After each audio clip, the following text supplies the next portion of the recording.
Hello. It's Hawu. Hello. Hi, Red Fang. Hello. Hi, everyone. Welcome to another Haru stream. Back from the special event we had yesterday. Oh my gosh, that donation stream was crazy. Like, I had such a fun time. But also, like, we went for 6 hours, and it had been a while since I last streamed for 6 hours. But it was so worth it. I had such a fun time, and gosh, Pi and Minra are just such wonderful people to collab with. I love them. So yeah, it was just a really fun time. We hit our goal of $100 raised for Gamers Outreach, and I'm proud of us. I'm really glad that we got to do it, and maybe we could do something like it again in the future. Hopefully a little bit less scuffed. We kind of had a bit of scuff there in the beginning, and then also the middle, and then maybe a little bit at the end too. It was kind of scuffed. But we still achieved our goal, and I'm happy for us. So, oh gosh, seriously, thank you Gamers Outreach and for inviting us to the Vtuber SummerSlam 2024. It was amazing. So, what else? I had a little bit. Oh, also, yeah, another thing. It is July 1st, which means goodbye Pride Month. Actually, no, it's always Pride Month. We're always prideful here. Proud of you, proud of who you are. We like girls, and we like to be girls. So, yeah, so happy Pride Part 2. And we're gonna celebrate Pride by finishing up with this game. Oh my god, this game! It has been eating away at me in a good way, like, ever since I started playing it. It just, I have to see it through. We're so close, and I'm in love with the characters. I'm in love with the story. Everything about it. It's so emotional. It really draws you in. I am, of course, talking about Heart of the Woods, only the best piece of, like, writing I have ever encountered in my entire life. Probably not that much of, like, maybe that's a tiny exaggeration, but then again, like, I don't know, I'd stick by that statement. So, first we hydrate, and now I give a brief summary of everything that we missed onto the gaming screen.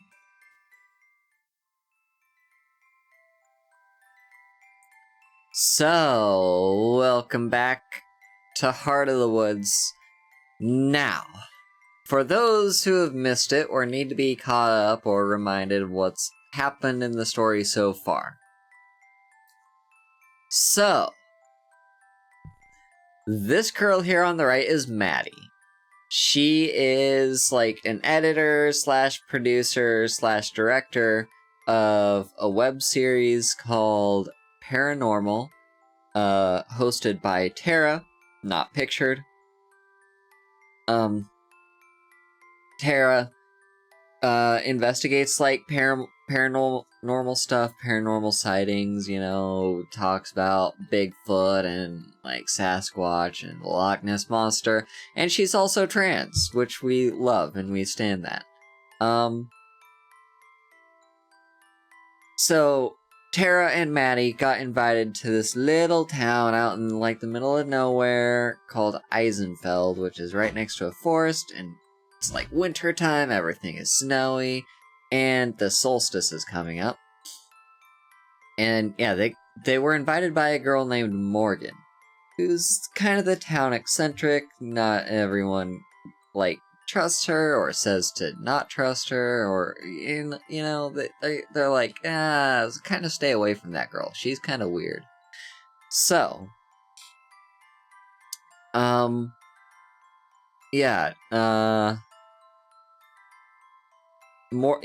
invites them to her town, and then so Maddie has decided she's leaving Terranormal after this. She's done with the whole routine. She kind of wants to move on to the next chapter of her life.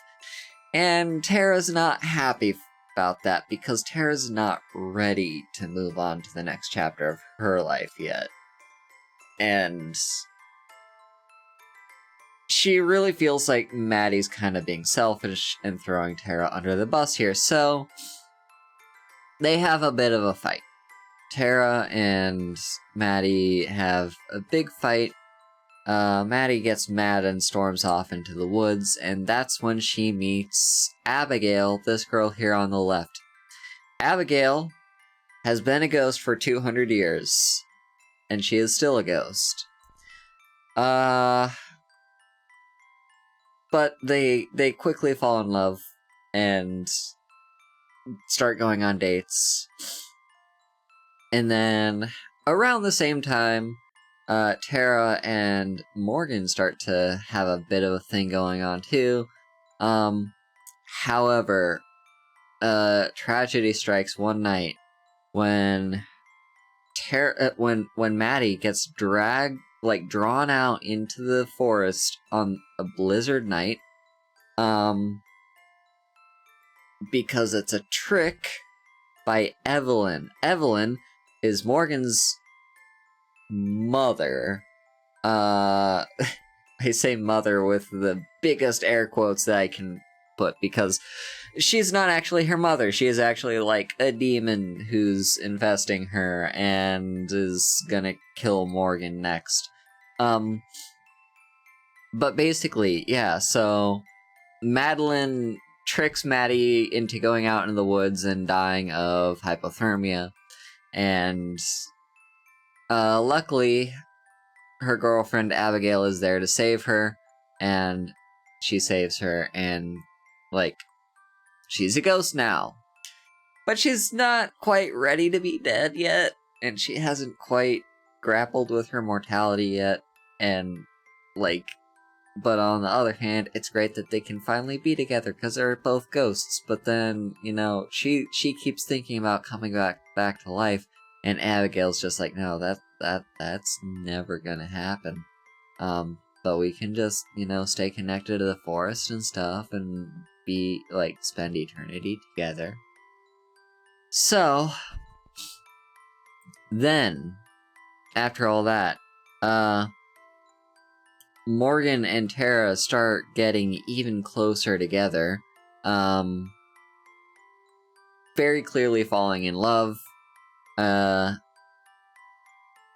they're trying to investigate Evelyn, which leads to Evelyn, dragging Morgan out into the forest, doing a blood ritual in the literal center of the forest, the central grove where the forest spirit lives. She pulls out a knife, draws some of Morgan's blood, and just kills the heart of the forest, or you might say the heart of the woods. Title drop. So yeah, the heart of the forest is now dead by the hands of Evelyn, and forcing Morgan to partake in that ritual. It was probably the most traumatizing thing Morgan has ever experienced, and that is saying something. So, that kind of tells you just how evil Evelyn is here.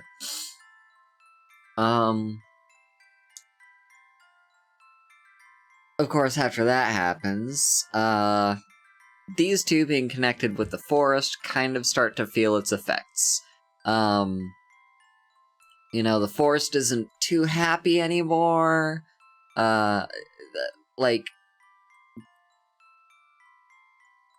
creatures of the forest are dying, like getting cursed and dying. And just like the forest is slowly falling apart at the seams. They're both kind of getting headaches. Something is going on with Abigail, but we haven't been able to, like, fully understand what's going on with her yet. But definitely with Maddie, Maddie is, like, fading in and out of existence. Like, especially when it's really bad, Maddie just kind of, like, fades out and then just, like, ceases to exist, and then she kind of fades back in. So she's been kind of struggling to keep herself together. The forest spirit is alive but dying.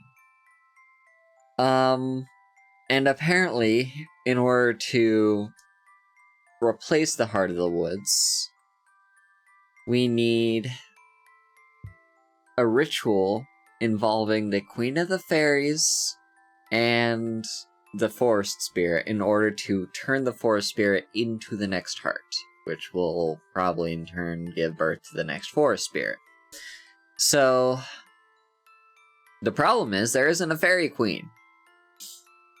But they run into the fairies, and the fairies are like, "We need our queen, please give us our queen. We need a queen. You could be our queen.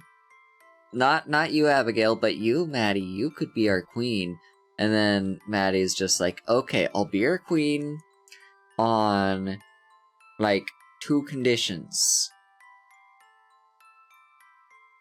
I can't remember what one of the conditions was, but, like, one of the conditions was that we are, like, brought back to life or something. So they make her, her queen. They make her their queen. She becomes absolute goals, absolutely gorgeous, absolutely everything I could ever want in life. And yeah, these two are still madly in love, and it's adorable, and I love it. Maddie, with her newfound Fairy Queen powers, is able to make them corporeal again. And so they brought Abigail back to the cabin and put on her girlfriend's clothes so that, you know, she could be warm. And then they contacted Tara by email to be like, "Hey, so you probably don't believe me, but I'm not dead." And see if they can get Tara and Morgan's attention that way. Let's see. So far, the game has let us make 2 decisions. We've had to make 2 choices so far. The first choice was when Tara was kind of breaking down and processing. Excuse me. Tara was kind of breaking down and processing the fact that Maddie is probably very incredibly super dead. And we as Morgan had to make the decision. Do we let her grieve? Or do we, you know, motivate her and tell her that she's not going to give up? And we decided to let her grieve. I think, personally, that's probably the most sensible option to do when someone is grieving, is to just let them. And then, I don't know if it was directly connected to that decision, but Morgan did decide that she was going to sacrifice herself to Evelyn, like, willingly, in order to save Maddie. The other choice we had to make was with, who was it? It was with, it was also with Morgan. Right, it was right after the blood ritual to kill the Heart of the Woods. Basically, we as Morgan had to either give in to despair or decide that Evelyn is going to pay for that and we're going to make her pay. And we chose the latter option because no, we do not give in to despair in even trying times. We need to, like, keep going and keep pushing forwards and get a little bit of revenge. So, hopefully, we're probably getting very close to the end here, and hopefully, they can stop Evelyn. I'm really hoping they can. So.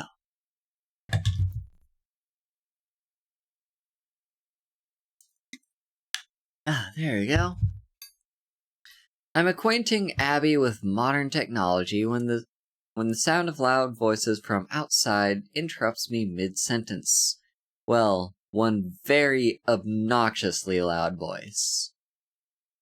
I only know one person who can make a racket like that. I grab Abigail's hand and lead her out into the living room just in time to hear Tara and Morgan reach the door. Tara, stop for a second. We don't know for sure this isn't a trap. Yeah, but what if it's not? I can't take that chance. I'm going in. Tara, wait! The door flies open so hard it bangs against the wall. Tara freezes in the doorway, probably not expecting me to be right here. Or maybe even here at all. Hey. And here we go.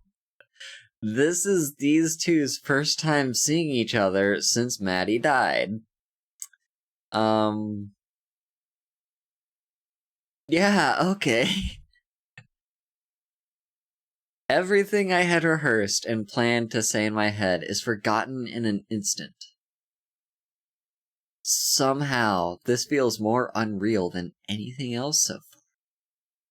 I never had time to doubt any of the stuff that's happened to me. I had plenty of time to doubt that I'd see Tara again. Tara's mouth flaps up and down like a nutcracker statue. I don't think she forms a single coherent word. Morgan approaches from behind and places a protective hand on Tara's shoulder, which seems to reset her. She rubs her eyes and she stares at me. Either she doesn't believe what she's seeing, or she's about to cry. Maybe both. You changed your look a little bit, huh? When she finally speaks, her voice shakes like crazy. You like it? Tara gives me a slight nod. It makes you look like a total nerd. Without another word, she bursts into tears. She doesn't even hesitate a moment before bounding forward like an excited, tear-stained racing dog. I spent so long worrying about her that seeing her safe and sound in the flesh is almost too much to handle. There's so many things that we left unsaid or unresolved. I'm just glad that there's time to fix that now. I thought you were dead. Me too. We both burst into laughter, still punctuated with sobs. But at least we both have the clarity of mind to tell that this hug had gone on for way too long.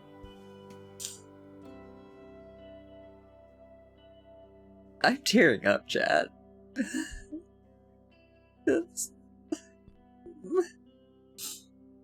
When we split apart, she had such a big dumb grin on her big dumb face. Welcome back, Mads. Good to be back, Tara. Our union over, Morgan finally steps forward, taking Tara's hand in her own. She smiles at me, her expression soft for once. Hey, Maddie. It's good to see you again. Her voice is as calm as ever, but the wide, genuine smile on her face tells me that these last couple weeks have changed her as much as they changed me. You too, Morgan.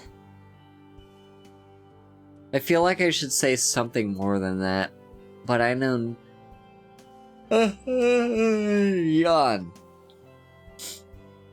But I know neither of us is much for words. It's nice to have someone else around who feels the same way for once.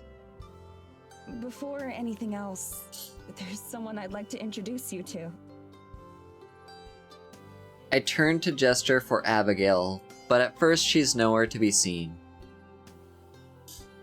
Then I spot a familiar flash of pink and purple lingering by my bedroom door. Right. We've spent so long together that I had forgotten how timid she was when we first met.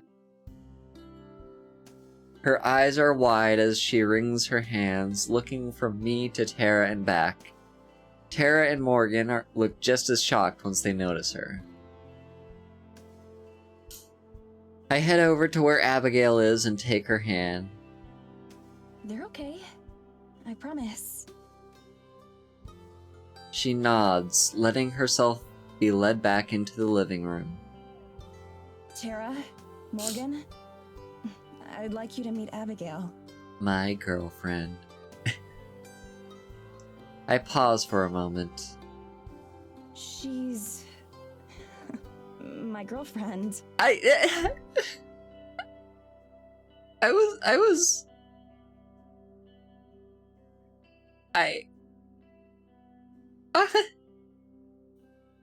wasn't, like, being 100% serious. Like, I knew that's how she felt about her, but I didn't know she'd be that forward. What?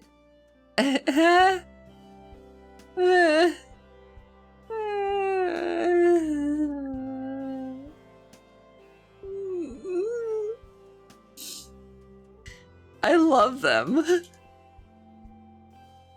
Whoa, we do have a lot to catch up on. She turns to face Abigail. I'm Tara. I've been friends with Maddie for forever. It's nice to finally meet you, Tara. I've heard a lot about you. Hell yeah! All good things, I hope? Mostly. I'll take it.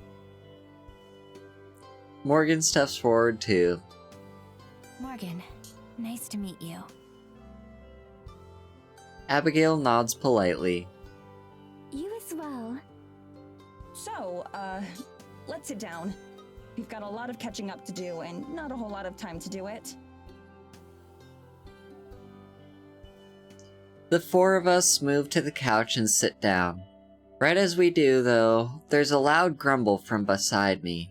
Abigail clutches her stomach, looking absolutely mortified. What was that? What's happening? Oh, yeah. We should probably eat something. Eat. Her eyes light up. That's right. I'm hungry. Morgan and Tara look baffled. I can't blame them for that one. Like I said, long story. Is there anything to eat? It's been a long time since either of us have had a meal. I'll make us some breakfast. Cross your fingers for pancake mix.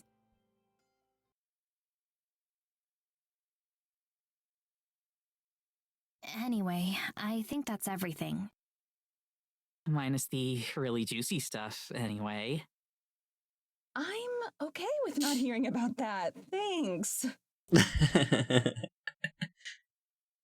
Abigail, now finally finished with her meal, wraps her arm around mine and rests her head against me. Morgan sighs and sends Tara and me a meaningful look. She rises and clears her throat. Abigail, would you mind coming with me for a minute? Morgan's voice carries a more serious tone that she feels like a sudden departure from our lighthearted reminiscing. Morgan's voice carries a more serious tone that feels like a sudden departure from our lighthearted reminiscing. I knew it couldn't last forever, but I'm hopeful we can return to it soon. Is something wrong? No, not at all. But there's something we need to talk about. And besides... She looks at Tara, then over to me.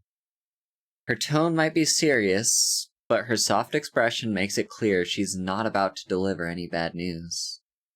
These two might need a bit of privacy. I nod at her as Abigail lets go of my arm. With a quick kiss on the cheek, she stands and walks to Morgan's side. The two of them head towards the bedrooms, leaving Tara and I to stare at each other in silence. We look away from each other awkwardly as I try to think of what to say. Should I speak first? Should I wait for her? What do I say? She knows how much I miss her, but there was so much tension between us before I died. I never had a chance to apologize for hiding Abigail, or for how I handled telling her I was going to quit. I take a deep breath and raise my head. I just need to go for it. I've spent enough time waiting to speak. Whatever happens, happens. I'm sorry.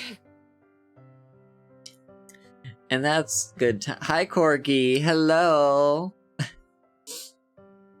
You're here just in time for ads. Hi, Corgi. You're cute. How are you?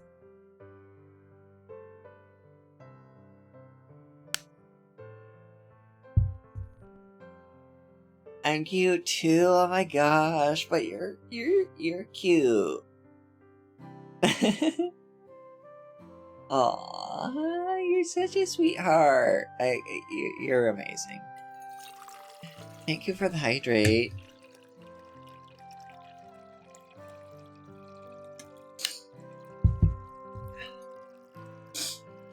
You've missed a lot since the last time I streamed this game. Like, since the last time you saw me stream this game. I love you too, Corgi.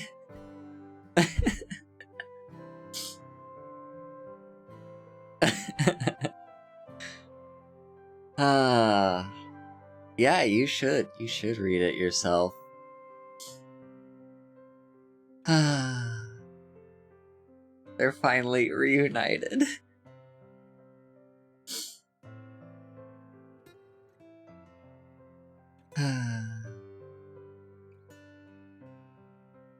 How's everyone's day going? How are you doing, Corgi?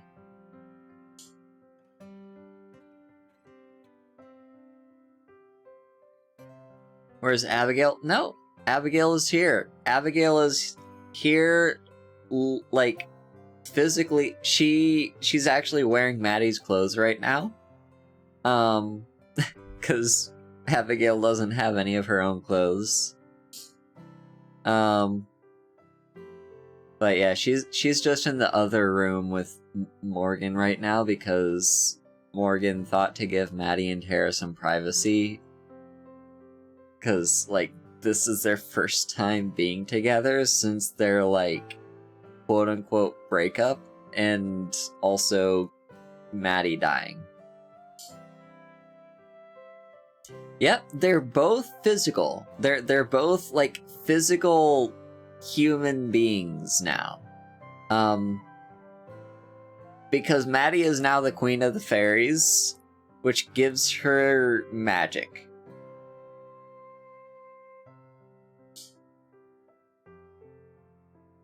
So, yeah, like I said, a lot has happened.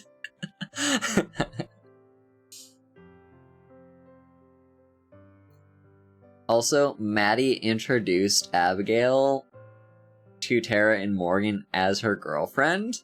Like, she was like, hey, this is Abigail, my girlfriend. And I'm just like,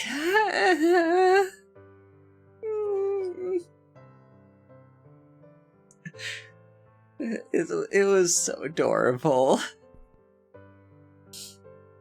Also, you're adorable. Also, Tara and Maddie hugged and, like, cried the first time they saw each other, and it was emotional. It made me cry.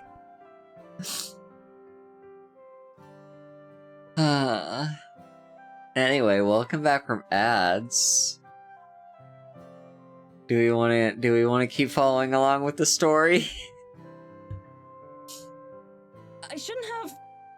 It was really shitty of me to. I just. We both slam our mouths shut again.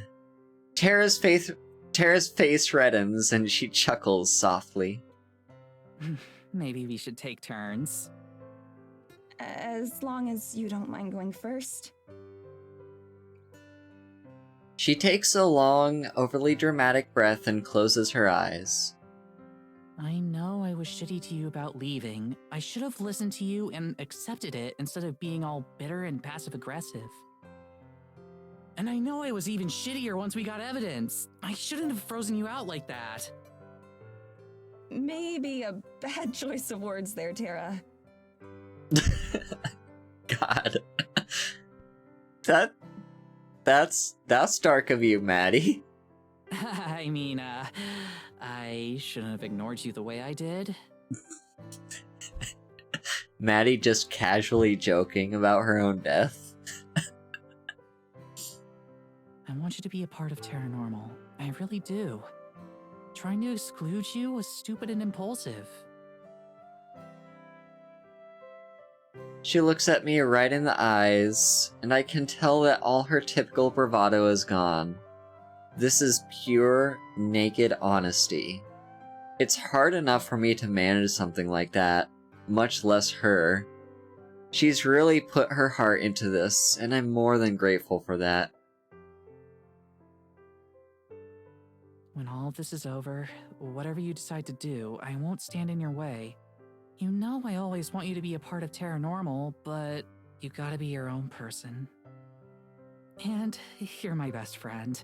Thinking I might have lost you forever made me realize I honestly have no idea what I'd do without you. I give you a lot of shit, but I really do love you. I'm so sorry this all happened because I was too much of a screw-up to remember that. Aww. That's actually like a really good apology. I love Tara. She's really grown on me. Tara exhales and slumps back into her chair as if the act of apologizing drained all the energy in her body. She's got no spoons left. She's grown so much in the short time we've been here. Then again, so have I. I need to make sure I show her the same sincerity in return. I'm sorry too, Tara. Even if I was mad, I shouldn't have hidden Abigail from you. It made things worse for both of us, and it drove us apart when we should have been getting closer than ever. But more than that, I shouldn't have set this whole thing into motion the way I did. The memory of our fight back home is painful, but I can't keep trying to run away instead of dealing with it head on.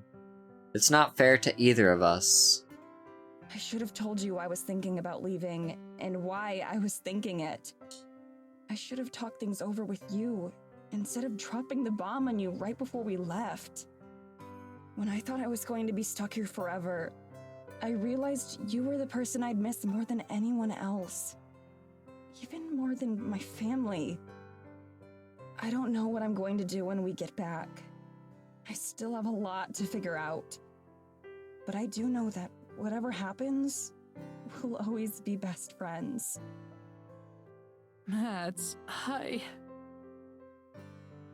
As she struggles to think of what to say next, I gently put my arms around her in a reassuring hug. We've said enough for now. She hugs back, squeezing a bit too hard. We stay that way until it starts to get awkward, as hugs between us tend to do. I pull away and sit back down, a bit embarrassed. So, are we good? I let out a deep breath, releasing the anxiety that had been twisting my stomach in knots. Whatever happens next, I know it'll be easier without that dragging me down. Yeah. Yeah. I think we're good. Are we good enough for me to start calling you the ghost with the most? Don't push it.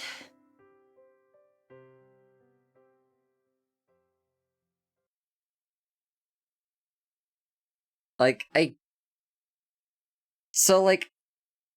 get, I get having, what am I trying to say? Right. I get that they, like, kind of skipped over all the parts that we already knew about with them catching up with each other, because, like, we don't really need a recap. But I very much would have loved to see Tara's reaction to hearing that Maddie and Abigail are both undead. Like, the fact that Maddie had died, and then the fact that Maddie managed to come back, like, I wanted to see that reaction. But yeah, like, I get them not wanting to, just do a recap episode and just, kind of let all the holes fill in each other's blanks instead of just, like, telling us everything that we already know. So yeah. Anyway, I end up bringing Abigail into Tara's room. The two of us carefully step over a pile of clothes on the floor to sit on the bed.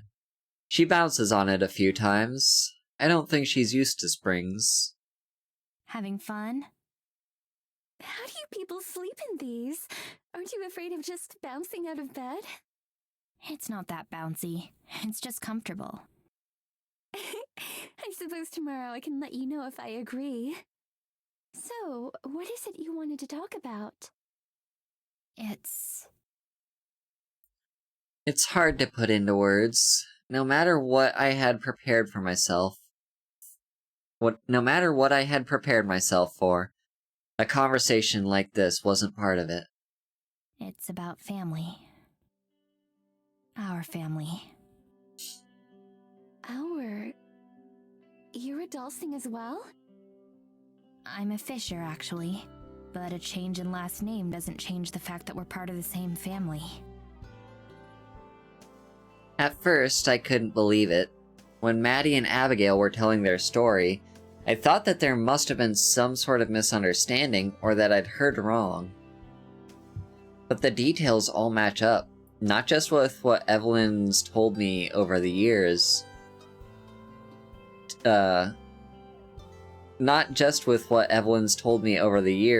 trying to break my spirit, but with the notes and journals left behind by those before me. So she hasn't changed after all these years. It's still us. Yeah, I'm supposed to be next. There isn't anyone else. No siblings or aunts or uncles. Just me and her. She makes a sound of sympathy and moves closer to me on the bed, touching my shoulders gently. I tense up, almost shaking hard enough to shrug her off, but she remains. I don't want to be that person anymore, the one afraid to let anyone close, physically or emotionally. I'm sorry. I just nod. I can tell that she doesn't know what to say either, and that's fine. Do you mind if I ask you something? Sure. Why didn't you leave? Back in my time, it wasn't even a possibility. There was no way I could have escaped. We wouldn't have gotten very far if we'd tried. But now, Madison's told me about all sorts of fantastic machines and devices. Surely you could have gone. I shrug. Of course I considered it. Dreamed about it even. But there's no way she could know that. And besides... I thought about running away many times. I thought of a lot of different ways to make sure she couldn't hurt me anymore. But the same thing stopped me every time. She wouldn't just give up because I'm not around. She'd find someone else, just like she always has. And they'd die instead. I brace for her to tell me that's ridiculous, and that I should have put myself first, or to burst into tears at the very notion. Instead, she laughs. It's not a happy laugh, though. I see. I understand. Truly. I chose to die for someone else's sake as well. Someone I cared about very deeply. She sighs wistfully, remembering days long gone. I can't help but smile the same way that she laughed. I see I'm just carrying on the family tradition then. Let's make sure it ends with you. I nod. It will, one way or another. I am glad, though, to know that her family turned out to have people as wonderful as you. I'm really not anything that special. I disagree. Not just anyone could have done what you have. She leans forward, wrapping her arms around me in a gentle hug. This time, I don't hesitate. I hug her back. Yeah, Abigail's got a very cute voice. Family. It's never been a word that really meant much to me. All I have ever had was a monster in my home. You're sweet. You really love my voice that much. Now, though, I realize that that's no longer the case. We separate, and I gesture towards the door. She nods. Together, we leave the room, and rejoin the rest of our family. Oh my god, they're family!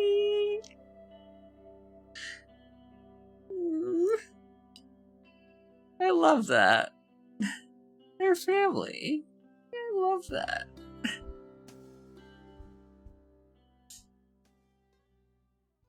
Back over to Maddie.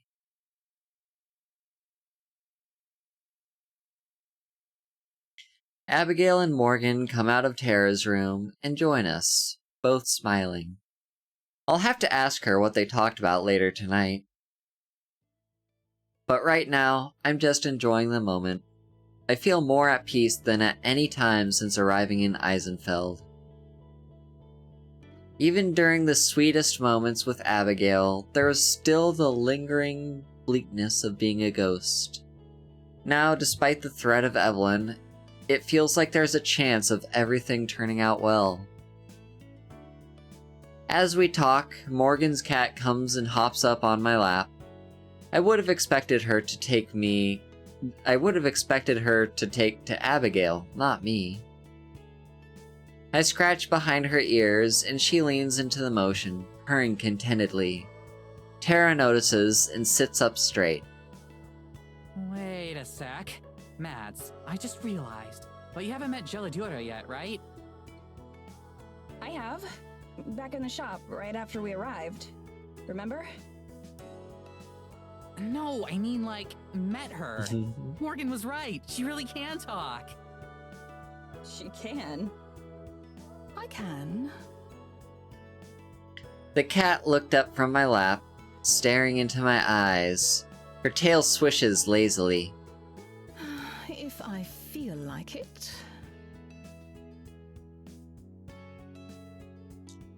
Both Abigail and Maddie stare in shock at the talking cat.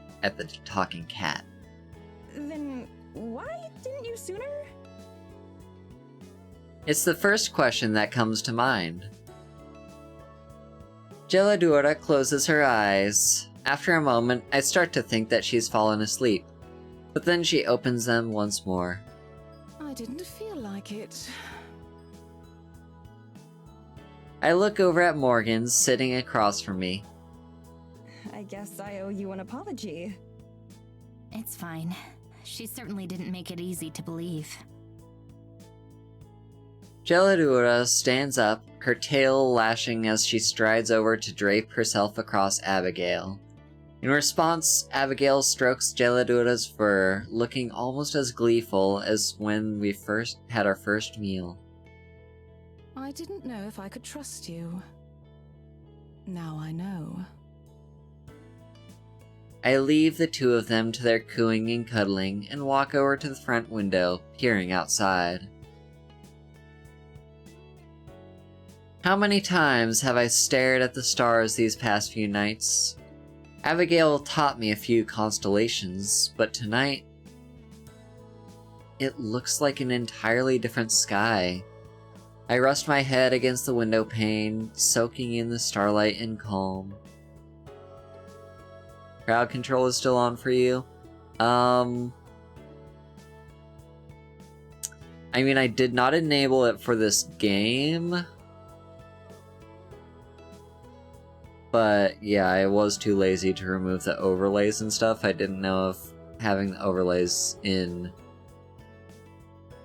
Yeah, no. I figured it wouldn't have anything for this game, but... Yeah, I mean... I haven't removed the overlays and stuff because I was too lazy. Or sure if I should or not, but... If it's a problem, I can just remove them.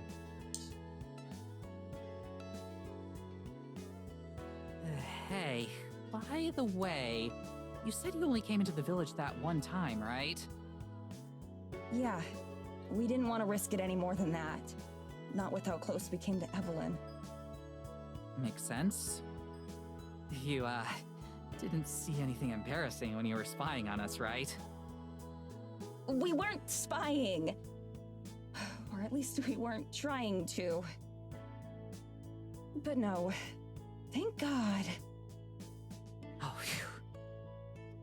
For real, though, after this is over, but before we leave, you've got to show us some of the cool spots in the forest.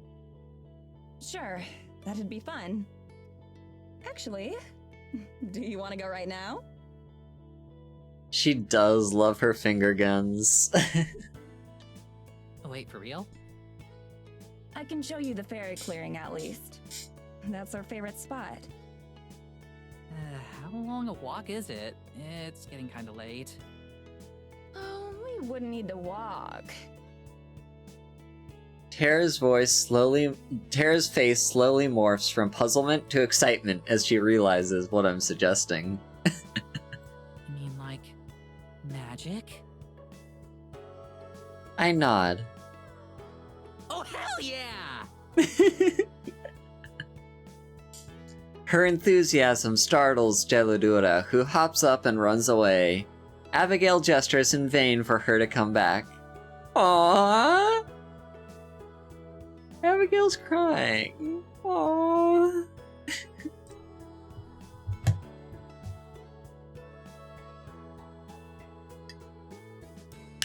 Poor Abigail.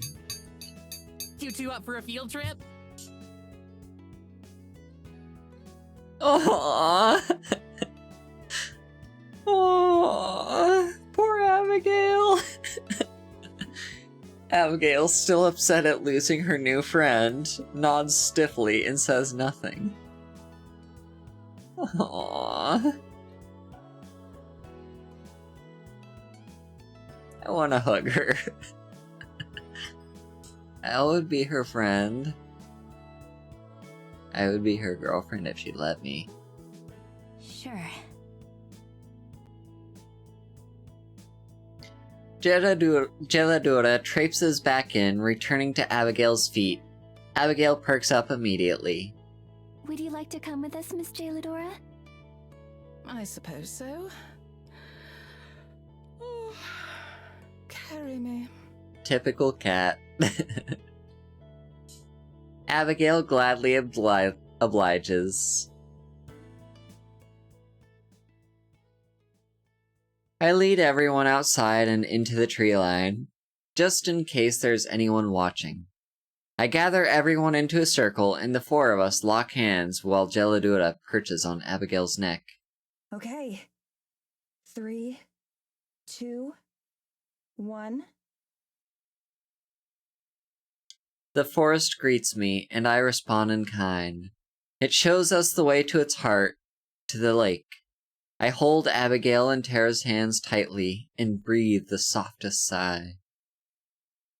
I thank the forest. Then I open my eyes, and we're here. As soon as we arrive, I can feel the presence of the fairies in my mind. They're instantly aware of where we are, and I send them all a mental greeting, which is returned right away. Gelidura slicks her ears back, and her tail begins to lash harder than before. I wonder if she can feel the magic too. Before I ask, Tara whistles in awe. Dang, Mads. You really leveled up, huh? I put all my skill points into magic. That's such a nerdy answer. Even Morgan looks dumbstruck, something I'm not used to from her. She tilts her head back, staring in open-mouthed wonder at the glimmering trees and fairy lights. What is this place? Are we really still in the forest? Yes, it's a very special grove. It was one of the first places I brought Madison. We came back here many times. It definitely feels magical. Oh, damn it. I should have brought my camera. We all head down to the pond. Tara and Morgan gawk at its unfrozen waters the same way I do when I first saw it. The same I did when I first saw it. I feel a strange sense of pride seeing them so excited about this place. A loud buzzing suddenly fills the air. Before I can warn Tara and Morgan what's about to happen, fairies burst forth from the trees. Tara yelps in shock as they pass over her, wings beating noisily. Your Majesty! You're back! You've returned! Hello, you three. It's nice to be greeted so enthusiastically, even if I didn't exactly want to be queen. I wave, expecting the three of them to come to me right away. But to my surprise, the fairies sail right past me and flock around Abigail instead. Our queen! Gelidura hisses as Abigail shrinks back, looking afraid. I'm not your queen. She's over there. Abigail tries to point to me, but the fairies ignore her. No, you're not. We know you aren't. It isn't you. One of them reaches for Gelidura, and she swats at the fairies with one paw, just like Abigail did when we first encountered them. The fairies react with shocked indignance, their mouths open in identical shapes of puzzlement. Hello there. Hi, kitten! They abandon verbal communication and instead emanate a wave of questioning curiosity. Although I can feel it, it's not directed at me. By listening, or rather by feeling, I realize who they're communicating with. Gelidura. Whoa. Just to be sure I'm right, I communicate a request for confirmation. Despite her discomfort, Gelidura turns to me from Abigail's arms, blinking languidly. Yes, that's right. Now I'm the one whose jaw drops in shock. Care to fill us in, Mads? Cat? Gelidura. Fairy Queen. Everyone is silent for a moment, even the fairies. Then Abigail clears her throat. Does that mean I should set you down then? No, this is fine. Wait a second. A little seed of hope blooms instantly within my heart. The fairies answer my question before I can even think it. The seed of hope withers and dies in response. Maddie? I close my eyes tightly. I see Geladura in my mind, and the rest of the world fades away. Yawn.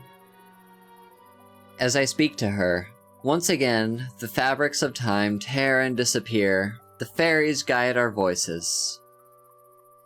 Geladura can't be Fairy Queen. Not anymore. Not after what the Moonsick one did to her. Kitten, thank you for the treat and the hydrate. Let me have a treat.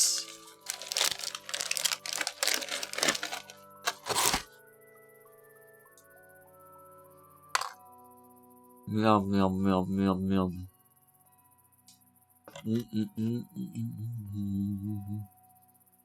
Thank you for the treat.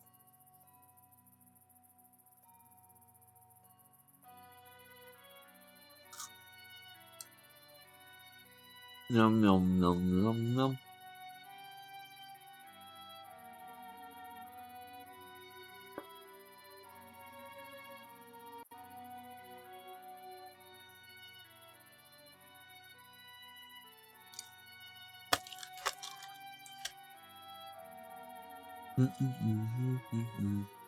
Yum.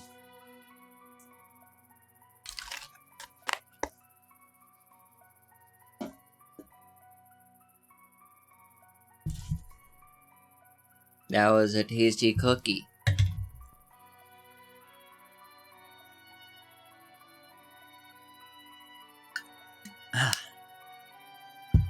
And the hydrate and the stretch.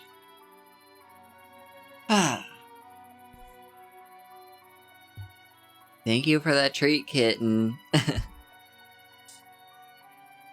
I was worried at first, like, if like, the treat redeem being, like, me eating something IRL would be too much.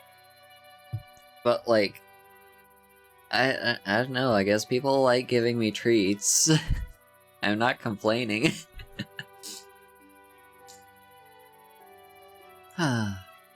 Anyway.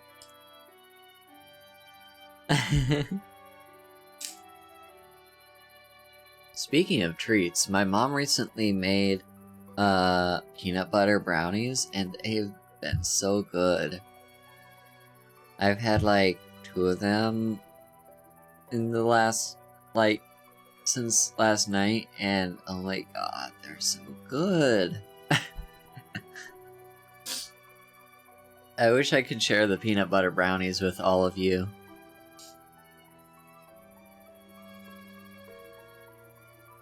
Evelyn. The last pieces of the puzzle fall into place. I see it clearly. Evelyn, the rogue fairy burning under the moonlight. Kitten can't have peanut butter? Oh no! You have a peanut allergy or something? That's unfortunate.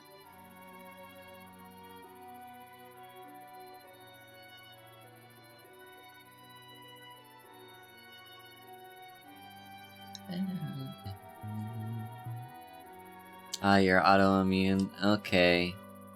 Well, I'm sorry to hear that.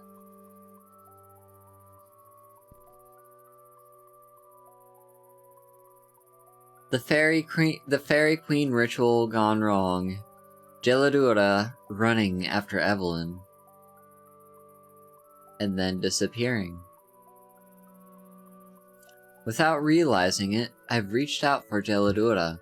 Stroking her fur, the fairies and I communicate with the heart of the woods. To free her and restore her rightful place on the throne. The woods ushers forth its strength. The fairies conglomerate around us, the buzzing increasing in frequency until it's a dull hum. I reach within myself. The waxing moon basks the scene, and I gather its light into a pool of my hands. Reaching out, I feel the magic on Geladura begin to vibrate violently. It burns to the touch. Geladura yowls in pain, and all at once the magic shatters and melts away. With a gasp, I'm back to the present. Abigail rushes over to catch me, and the effects of time return. Their interest in their obsolete queen waning, the fairies clump back up and get ready to depart. We'll see you again soon. When the moon is at its brightest. One way or another. With that cheerful reminder, they take off, fading out of sight. I separate their thoughts from my own and push them away.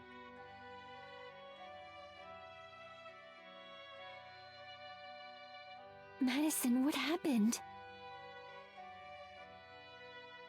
I take a deep breath and steady myself. Abigail scoops the pained Geladura into her arms, petting and cooing. It's a long story. I'll tell you later. Geladora, are you alright? Yes. It was foolish to think you, new Spring Queen, could dispel such a powerful curse on a waxing moon. Tara touches my arm slightly. You okay, Mads?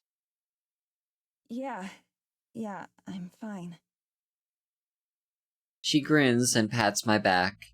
Trying to ease the mood, she stretches wide and lets out a huge, nervous laugh.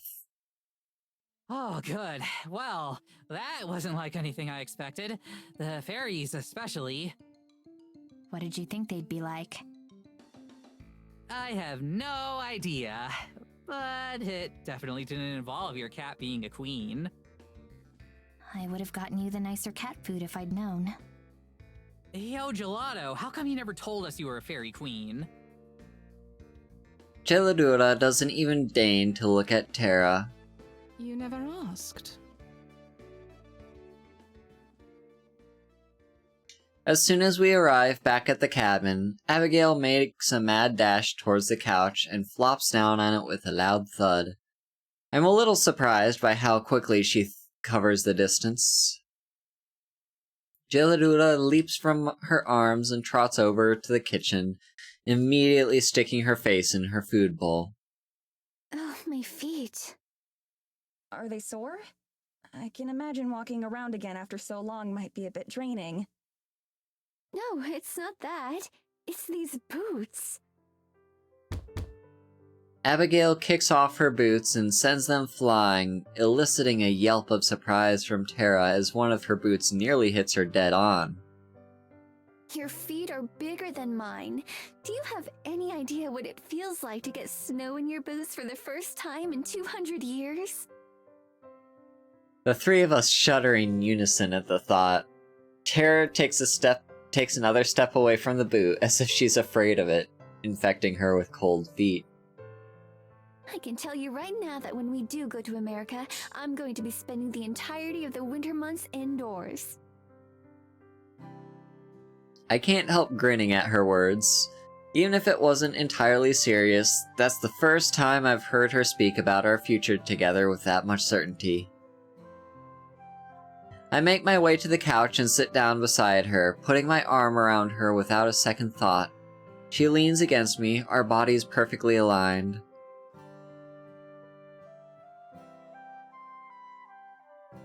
Aw, this is adorable.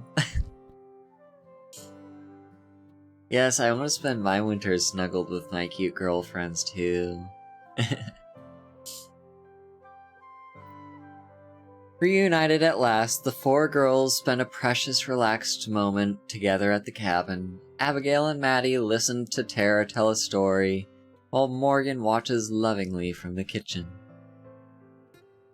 When the summer months roll around, I am definitely taking you ladies to the beach. Abigail instantly perks up at that. clasping her hands together and leaning towards Tara with a huge grin on her face. Yes! Goodness! The sand, the sun. I'd love to see the ocean. Morgan seems a little less enthusiastic about the prospect of the beach, her face and expression more of concern than excitement. If we go to the beach, I'm going to end up looking like a lobster. Yeah, but you'd be a really hot lobster. I try as hard as I can to suppress a groan, but Morgan and Abigail both chuckle. Abigail I can understand, but the fact that Morgan genuinely finds this kind of thing endearing is baffling. Thanks, babe. So, Abigail, what's the most interesting invention you've seen since you came back? I suppose... I haven't seen much of it, but the internet seems like a wonderful tool. I love the idea of being connected and sharing thoughts, feelings, and creativity with everyone around the world. Abigail doesn't understand the destruction the internet can cause. But, like, yes, it is also a great place where I met every single one of my girlfriends. Yeah. They're not officially dating yet, but they have admitted to each other that they're in love. My girl! There isn't a single person more qualified to teach you about the internet than I am. We are gonna have a blast. There is no way I'm going to let you be the one to show her around the web. You get into enough trouble on your own. But Madison, doesn't Tara perform on the internet? I assume that means she's very knowledgeable about its workings. Tara raises an eyebrow and leans down to place her hands on the table, staring closely at Abigail. So Mads told you about Terranormal, huh? Oh no. She told me some things. I know you tell stories about supernatural occurrences and that you take them very seriously, even when they're quite obviously untrue. Did she now? Sweetie, maybe we shouldn't... And she told me that people all over the world enjoy watching you. It sounds like you must be an incredible storyteller. Nice save. Tara breaks into the same massive grin she always puts on when she knows she's found a new audience. You don't know the half of it, Abby. I've got a million of them. I roll my eyes and lean back against the couch. Abigail just moves closer, ready to hear whatever Tara's going to say next. Just looking at her feet healing. Just looking at her feels healing. I don't know why I saw feet. I'd wanna look at Abigail's feet. Just looking at her feels healing. If listening to Tara's stories makes her happy, then Tara can tell as many stories as she wants. Not that I'd ever tell Tara that, of course. That's adorable, though. Like, Maddie just wants her girlfriend to be happy. I love that. One story turns to another. Morgan and I will chime in with a correction every now and then, but we mostly let Tara work her magic. Abigail keeps asking questions and Tara keeps eating them up. If Morgan's anything like me, she must enjoy seeing the girl she loves acting so happy. I know I am. Ah, this is adorable.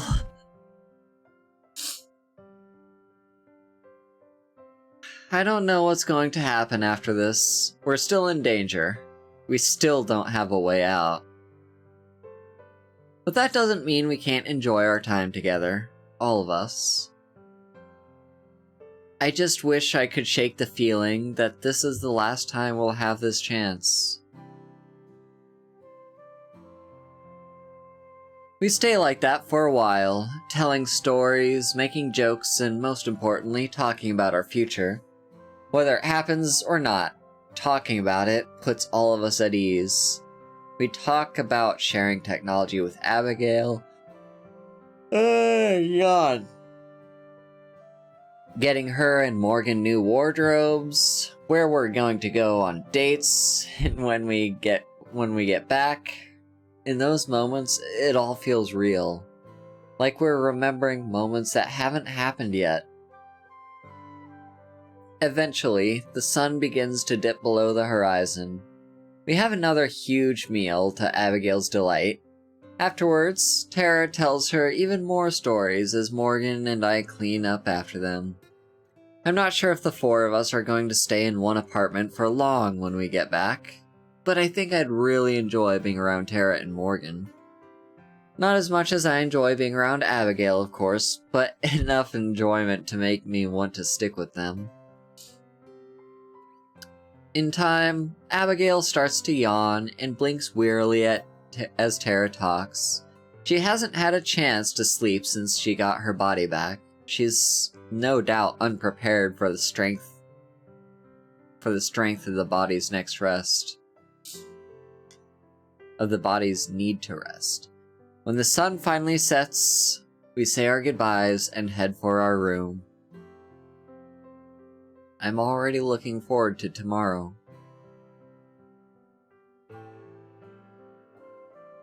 Over to Morgan.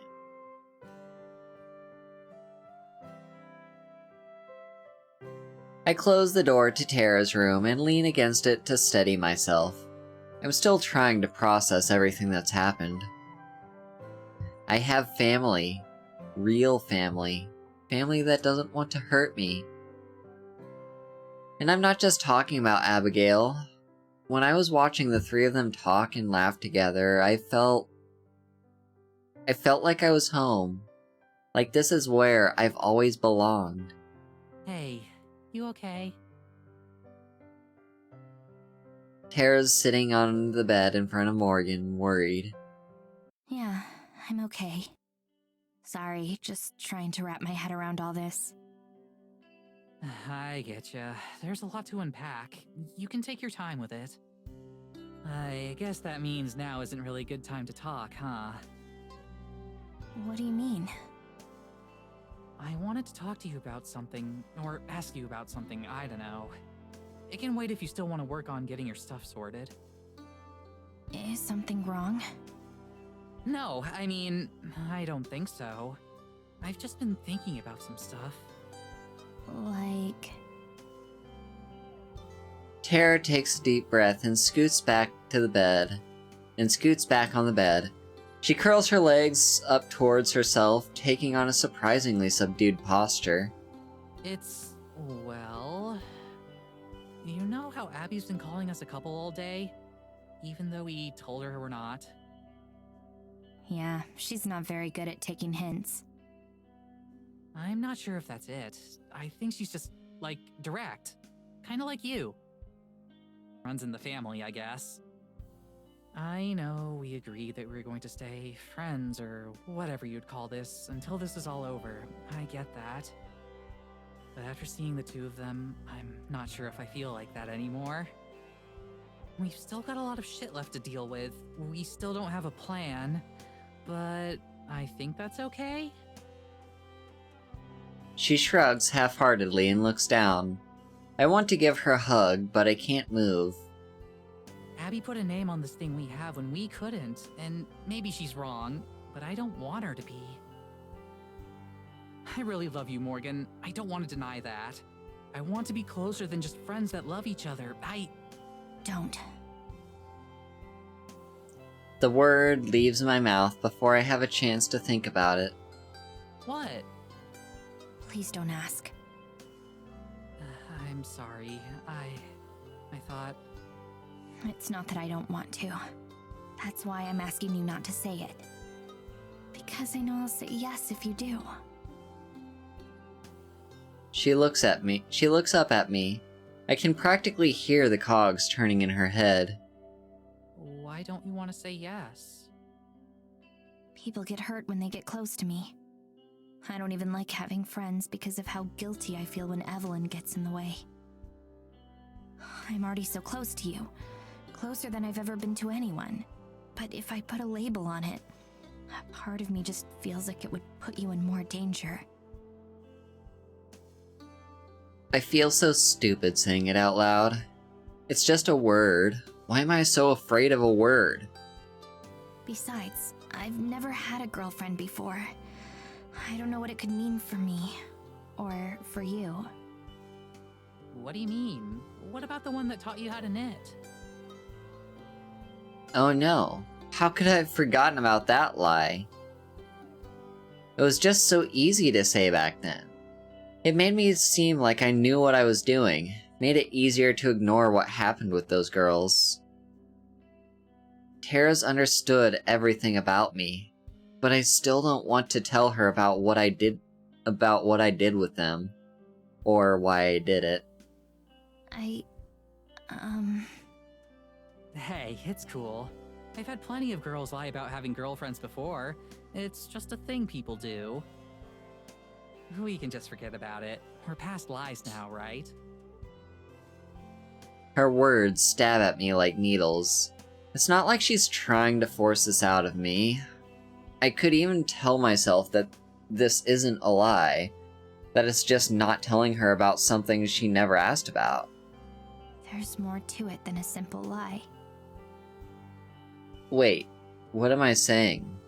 What am I doing? There are still things I haven't told you about me. About what I've done. Things that could make you change your mind. Tara manages a weak smile. It's hard to be reassuring when you don't know what you're reassuring someone about. If you don't want to date, that's okay. I get it. But nothing you can tell me is going to change how I feel about you. She sits forward again and pats a spot on the bed next to her. But right now, I'd rather be miles away from her, not closer. I hate feeling like this. I finally learned how to get close to people, and now I'm back to pushing her away. Do you remember what I called myself the first time we talked to Jailadora? A shell. But you know that's bullshit now, right? We're gonna make sure Evelyn can't get in your head anymore. Evelyn isn't the only one that made me feel that way. My throat feels dry. I need something to drink, but I know what'll happen if I stop. If this closes, it won't open again. I didn't learn how to knit from an ex-girlfriend. I learned from Hannah. I had feelings for her. We were close. But she cut off all contact with me when I told her how I felt. Word travels fast in Eisenfeld. Within a week, everyone in the village knew I was gay. That's when bad things started happening to Hannah. She slipped on a patch of ice and broke her leg. A few days later, her dog died. The next week, she came down with the worst flu any of us had ever seen. I knew it was Evelyn's doing. But who was going to believe me? As far as they were concerned, all this happened because she rejected me. I'm pretty sure some of the older people in the village still think I'm a witch. I clench my fists, digging my nails as far into my palm as they'll go before my limbs freeze up. As far as they'll go until the icy hex within me takes over again. Nobody talked to me for a month. You told me that you spoke to some girls our age back when you were doing interviews. Did you ask them about me? Yeah, we did. What did they say? Nothing really bad or anything. One of them seemed closer to you than the other two, and her friend was kind of teasing her about it. Just typical stuff. As if any of them have the right to mock each other. They're all the same. I probably slept with her. I wait for Tara to voice her disbelief, but she doesn't say a word. After Hannah got better, girls started coming by the store. They always had some kind of excuse. They'd start dropping hints, talk about how they'd always been curious about what it was like to be with a girl, how they didn't have anywhere to be that day. I still can't look at her. Any rational person would judge me for this. I know I've judged myself plenty. They always left right after. Most of them wouldn't talk about it. They'd just go back to their normal lives. I guess some of them talked, though. Soon enough, I got a reputation. I knew I was being used. I resigned myself to being a shell. So I let them use that shell. I don't know when I started moving, but before I knew it, I'm standing by the bed. Evelyn never let me feel like this body belonged to me. She chose my clothes, she chose my style, she even chose what I do with my hair. It was her body, and she wanted it how she liked it. I can't keep standing. As much as I want to push away, I sit down next to Tara. Looking at her face, I can't tell what she's thinking. My mind runs through every worst-case scenario as I make myself push onward. But things have been different with you. For the first time, sex started to mean something. Being open started to seem possible. Being myself started to seem possible. But all I know about myself is how easy it is for other people to use me. If I go out into the world and live for myself, I don't know what kind of person I'm going to become. The shaking has already started to subside, replaced by a painful knot in my gut. Almost there. I can make it.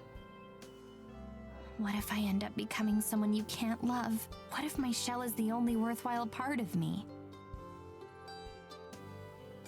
Without warning, Tara throws her arms around me and pulls me close. I wrap my arms around her waist without even thinking. You're not a shell, Morgan. You're the furthest thing from that. Just because someone tried to make you something other than yourself, or because people took advantage of you, that can't destroy the real you. That you has always been there. And I know it a lot better than you might think. She nuzzles my neck, and I can feel the dampness of her cheeks. She's crying. You've got passion, you've got personality, you've got conviction, you've got so much awesome stuff in you that I couldn't name it all if you gave me a whole week. All of that is the real you. And that's the girl I'm in love with. The girl I want to be with no matter what. And I want to put a name on it so you know that'll never change. We pull apart, and she wipes the tears from her eyes. I don't really know a non-cheesy way to put it, so... will you be my girlfriend? If you're okay with everything I've done, with everything I still have to do, then how could I say no? Tara instantly lets out a long wheeze and clutches her hand to her chest. Is she okay? You good? Yeah, I'm good. Just give me a minute.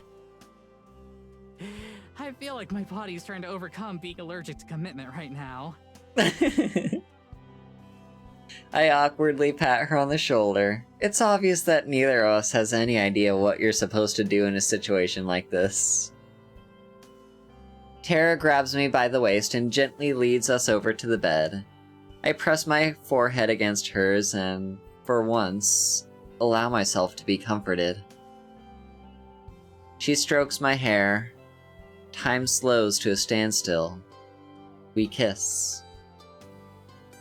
This could be our last night together, but in a way, it's our first night together too. Hi, Sophia. Hi.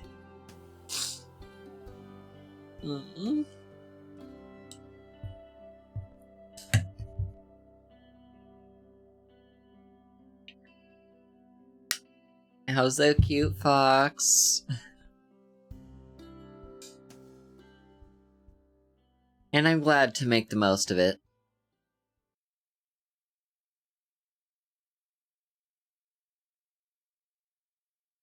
I hold Tara close in my arms. She's nestled close to me.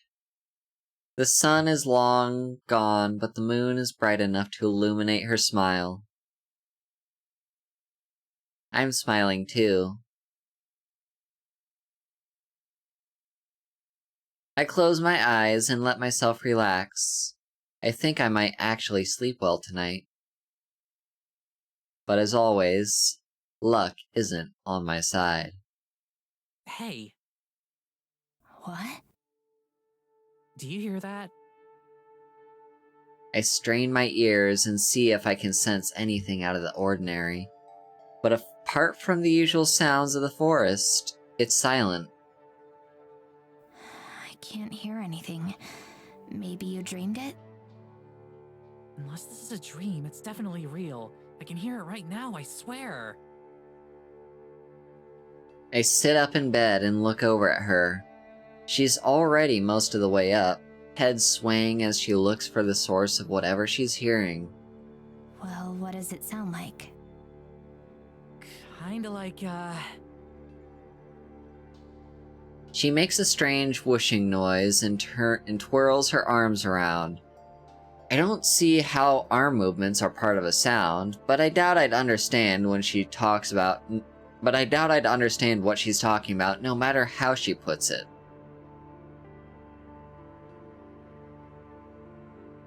She looks back at me for confirmation. Oops. It looks like ads are starting. Okay. Take a break from reading for ads. And actually, I'm gonna use the ad break. Thank you for the hydrate, Corgi. I guess I'll hydrate again. During the ad break, I'm actually gonna go ahead and use the little puppy's room. And then I will be right back, okay? So don't go anywhere.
I'm back.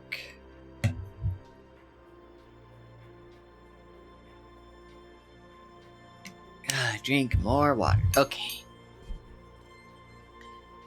Welcome back from ads. Let's continue with the story. So, she looks back at me for confirmation, but all I can do is shrug. In response, she jumps out of bed and starts pulling her clothes on. I'm gonna go see what it is. You coming? Whether or not the sound is real, I'm not about to let her go off on her own. I promised I'd protect her.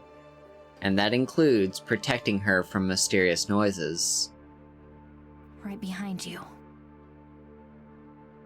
Besides, as powerful as Maddie is, there's still a chance Evelyn could be trying something.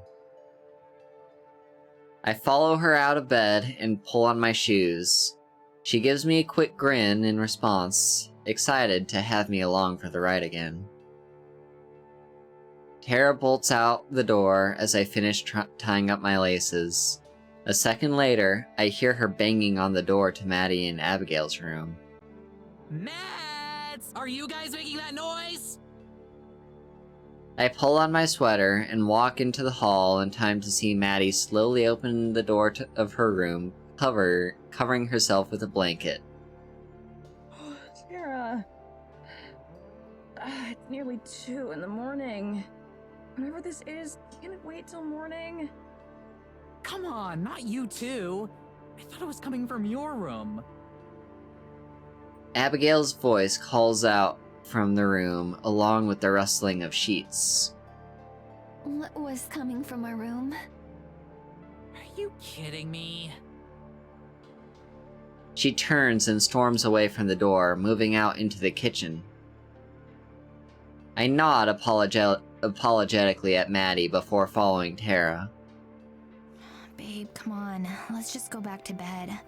I'm sure that whatever it is can wait until morning.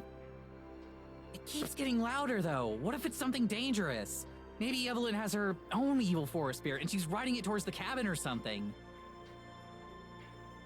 There's a pang in my heart. It's cold and familiar. If the sound is that loud, but none of us can hear it, maybe it's only meant for her to hear. As I tried to figure out how to get her back to bed, Maddie and Abigail joined me in the hallway. So, what you doing this time?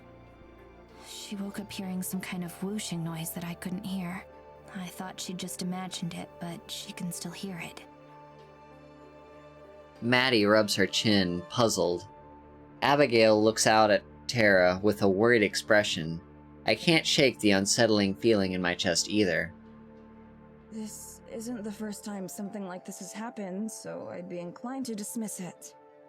But with everything else that's happened this month... Before she can finish her sentence, Tara turns towards the door. There! It's right outside! Abigail realizes it first. She steps towards Tara, reaching out her hand. Tara, don't! What if it's... Oh no. No. I'm an idiot. Why didn't I figure it out sooner? Tara, stay away from the door! She doesn't look back. As she takes another step towards the door, I will myself to start moving again. Now you guys are actually gonna be able to see what I'm talking about. You're gonna feel so dumb for doubting me. I'm running towards her, but it's too late. She grabs the handle and throws the door open. Wait, what? There's nothing outside. Maybe that sight will be enough to bring her back to her senses. The sound's gone. It was right there. She turns back to look at me. I'm only a couple of steps away, and I can see that expression on her face. She's terrified. Babe, what? A flash of light fills the room. I'm stopped dead in my tracks as I raise my arm to cover my eyes. Tara! The light dissipates, and my eyes slowly readjust. In the haze, my fears are confirmed. She's gone. Tara's gone. I'm frozen. I can't process what's happening.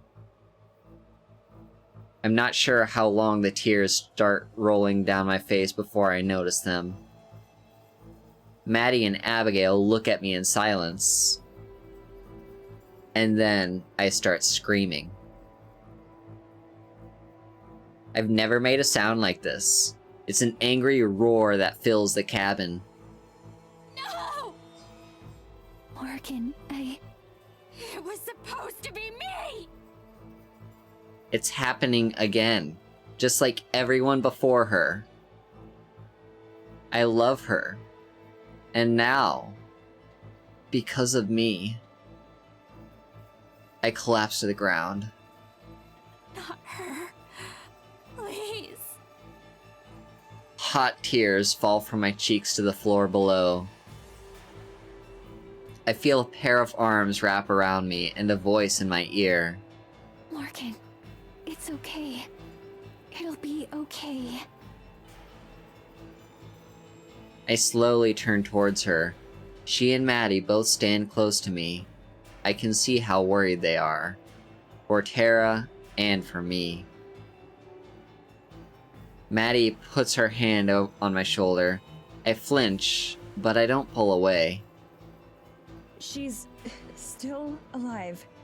I can feel it. Whatever just happened didn't kill her, but it did move her. I can't figure out where yet, but I can sense her. Somehow. You're sure? I'm sure. We can find her. I think I know where she might be. Where? If it was Evelyn who took her, she most likely brought her to the church. That's where she performed the ritual to... She trails off, but I know what she was about to say.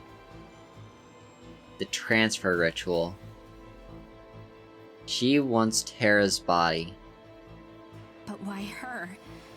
That's what she was raising me for. Why would she take her? I'm not sure, but I've got a feeling there's only one way to find out. I'd hoped we'd have enough time to come up with an actual plan before we had to face her. But we can't just let her have Tara. She wants the trans experience. Maybe, I guess. I'm already headed for the door. Maddie and Abigail follow close behind. We can figure something out on the way. Let's go. We'll think of something. We have to. This time is going to be different. I'm not going to let Evelyn win again. I'm getting Tara back, no matter the cost. And this time, I'm going to make sure Evelyn never hurts anyone again. For better or for worse. This is the end.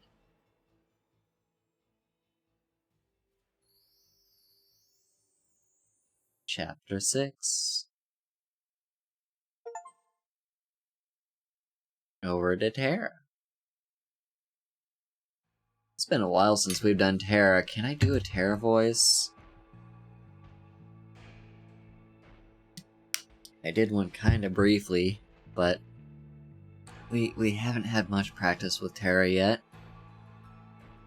I don't even have time to be disoriented before I hit the stone ground hard. I struggle to pick myself up and stand, but before I can, footsteps approach. Evelyn's, of course, and I'm hauled to my feet. She does it with one hand. She's way stronger than she looks. Hello, Tara. As expected, we're in the church now. She drags me over and throws me onto the altar. I try to resist, but my limbs won't move. Oh, hey! Thanks for the ride. I'm scared. More scared than I've ever been in my whole life, but I don't want her to have the satisfaction of knowing it. She walks away, out of sight, although I can still hear her close by. They're gonna come for me, you know. We figured out your whole plan. They're probably already on their way. Let them.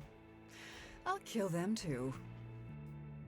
Her tone is casually disinterested. She can't even give me the courtesy of pretending she cares. I wish I could move my head to see her, but I can't. I can't move any part of me other than my mouth. It's always such a nice feeling to return here. Such a sense of renewal and energy. Although, I imagine right now, you don't feel the same way. I don't know. I'm digging the ambience. I'm about to die, and I'm making jokes. I mean, what else am I supposed to do? We had a plan. One with a good chance of working.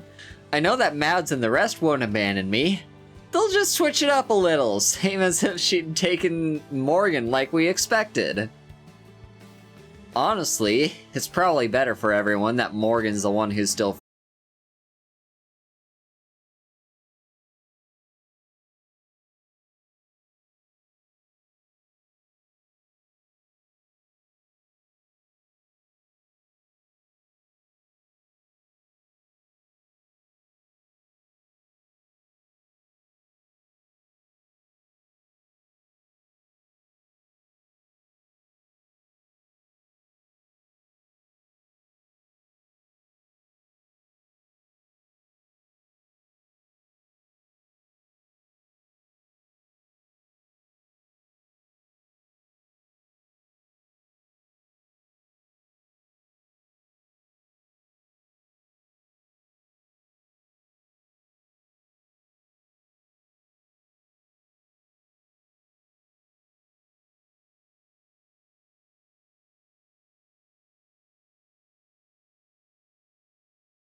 Hello?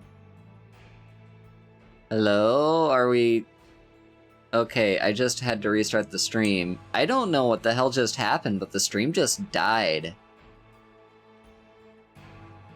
Like, I'm still connected to the internet.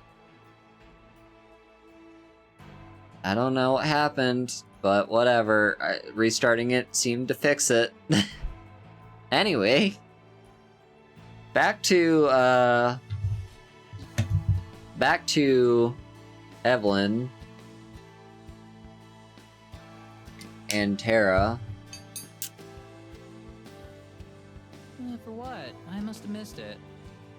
Because by dying here, you've given poor Morgan another chance. If she runs away now, I have no more need of her. I'll let her live. Of course, if she turns up here with any delusions of grandeur, she'll die along with the rest of them. A chill runs up my spine.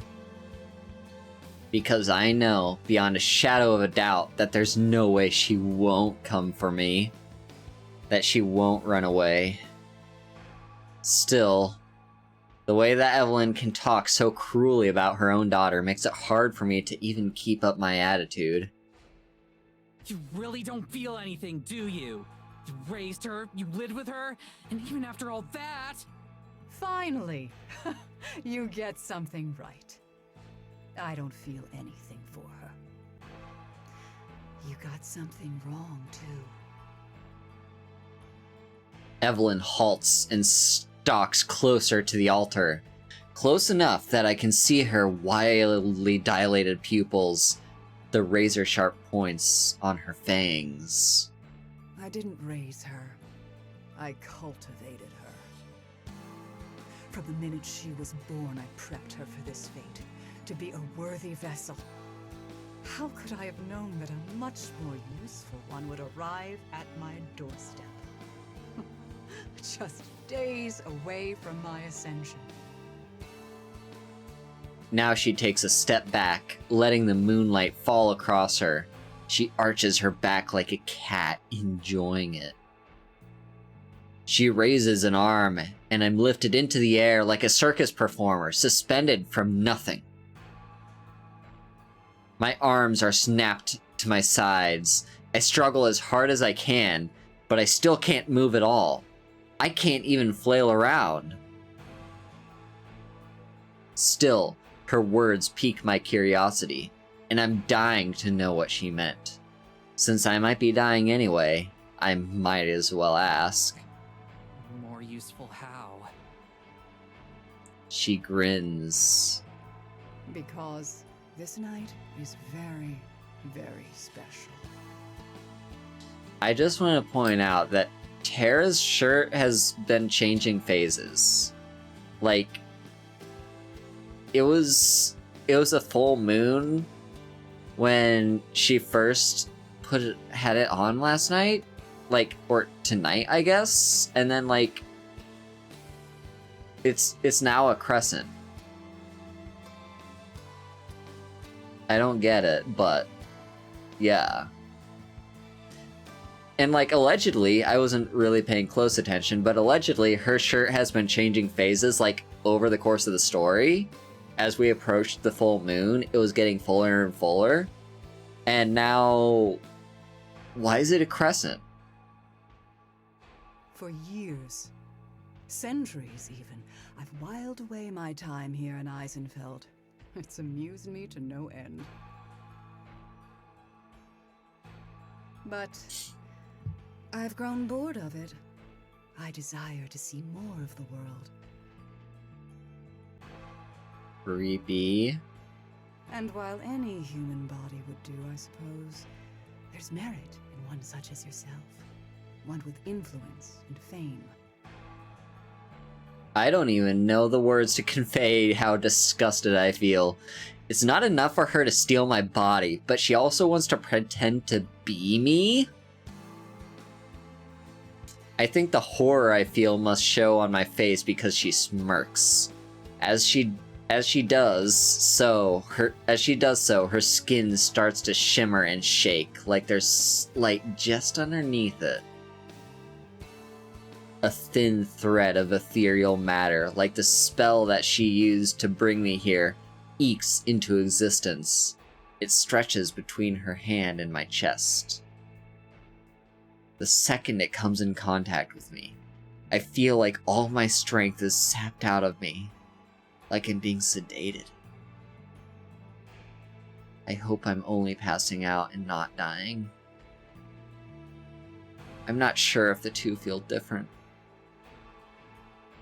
It would suck extra hard if I was dying, though, because then my last sight would be Evelyn sneering cruelly. Just before it all goes black, she manages to get in one final taunt. What an ironic fate for you, don't you think? You came out here seeking magic, and now you've found it.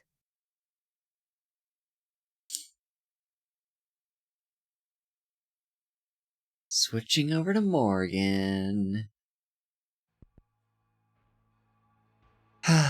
We're up and we're ready to go, nearly the instant that Tara disappears.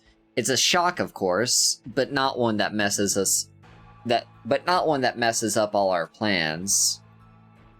I walk to the front door, which is still open and banging in the wind. I'm going to fucking kill her if she hurts Tara.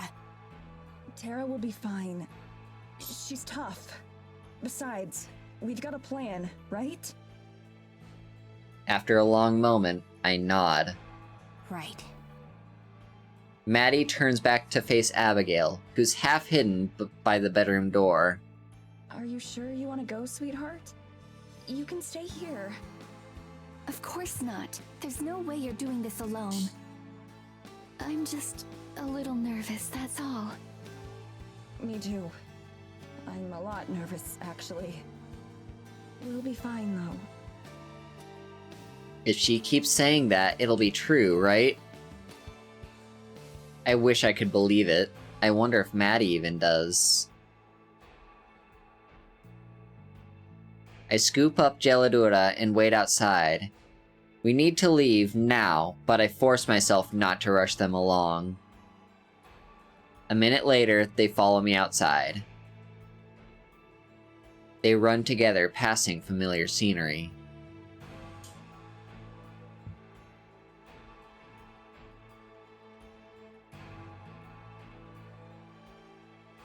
We hurry out into the woods. Despite some wind and fog, the night is relatively clear. Are you sure you don't want me to just take you to the church? I could have us there in a second. I know, but she can't know about your powers yet. If we arrive too fast, then Evelyn will know something's up. It would be nice to take the easy way like that, but we can't do anything rashly. Not if it might hurt Terra in the long run. Right. We have to wait until her soul is out of its body. That's when we'll send the signal. Do you know how long that'll last? Like, how long it'll be exposed? I have no idea. I hope it won't be instant. You hope? I nod. I wish that I knew more. I really do. But it's magic, and magic is rarely predictable. That's the only thing that I can say with confidence about. I'm not sure what more I should say. This is where we'll have to part. Even though I'm making the rest of my journey on foot, Maddie and Abigail will need to use magic to get to the fairy clearing. Before we do, though, there's one last thing I need to say. Maddie? I know there isn't really time, but I need to say this, since I might not get another chance to. Geladura nuzzles my chin, reassuring me. I'm sorry. That doesn't even come close to describing it, but it's all that I can say. For bringing you out here, getting you involved in all of this. I never imagined any of it would turn out this way. So if you still hate me, I understand. I just wanted you to know. It feels good to have the words out there. I spent so much time apologizing these past few weeks, but it's still a bit of a relief every time. Morgan. Well, first of all, I accept your apology. But I promise, I never hated you. It was my fault for acting like such a bitch when we first got here. And as for everything else, well, some of it might have been Tara's fault, but a lot of it was my fault too. So, let's get this over with. We'll save Tara, take care of Evelyn, and then we'll all go home. Simple, right? I just nod again. I'm not sure if I can talk right now. Not without crying, and I hate crying. I wish it were that simple. I hope it will be that simple. But it rarely is. I swallow the lump in my throat. I have to say something. Oh, chat, we have another decision to make. Okay. We have a decision to make. I promise I'll make it up to you. One way or another it ends tonight, or you're right. So, here, let me put up a quick poll. New poll. Okay.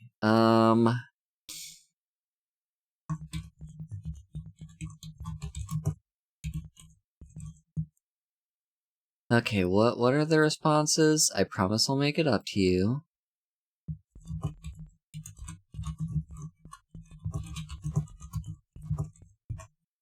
Oh, I can't. Okay, we'll just say I promise, one way or another, or you're right.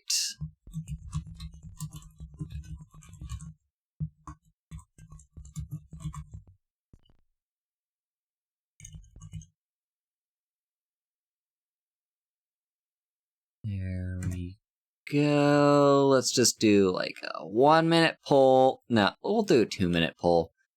Okay, everyone, the poll is live. Cast your vote right now. What decision do you think we should make here? I don't know how important this decision will be.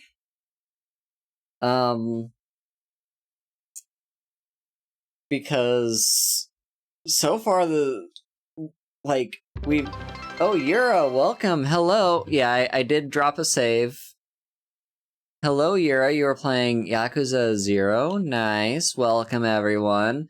We're here playing Heart of the Woods. We are very close to the finale, and we have a decision to make. So, chat. You have, like, zero context for this, but essentially we have to make a decision.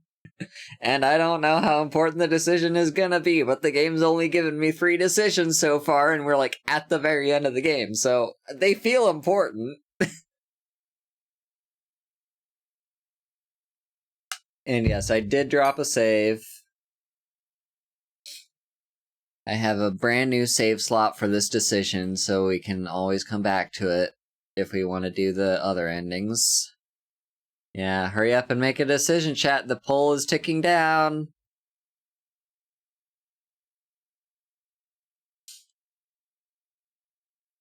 Hope your stream was fun, by the way, Yura. It's good to see you as always, friend. The poll is ending soon. How do we respond to this situation?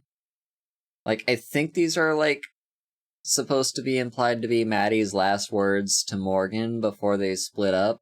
So, yeah. I don't know. They're probably important. So, what's the poll say? One way or another. One way or another wins the poll. Alright. Looks like we're gonna say that.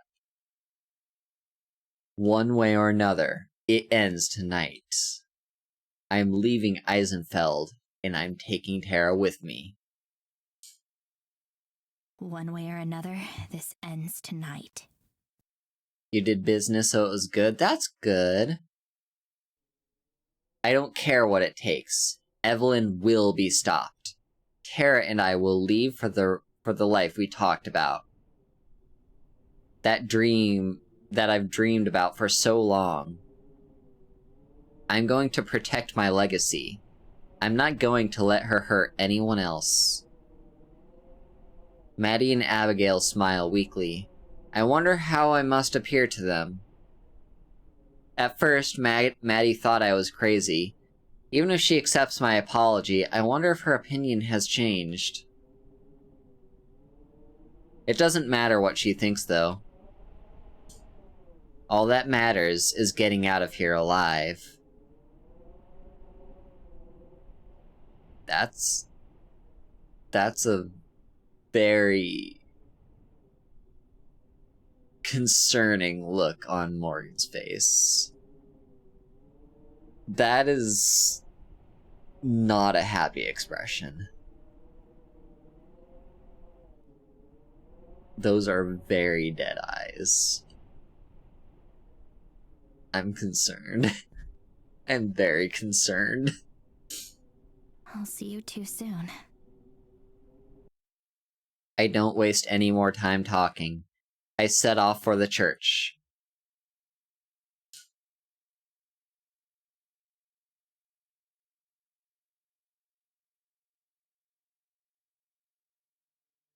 This is hardly a plan. It's barely more than an idea. It relies far too much on luck and everything going our way.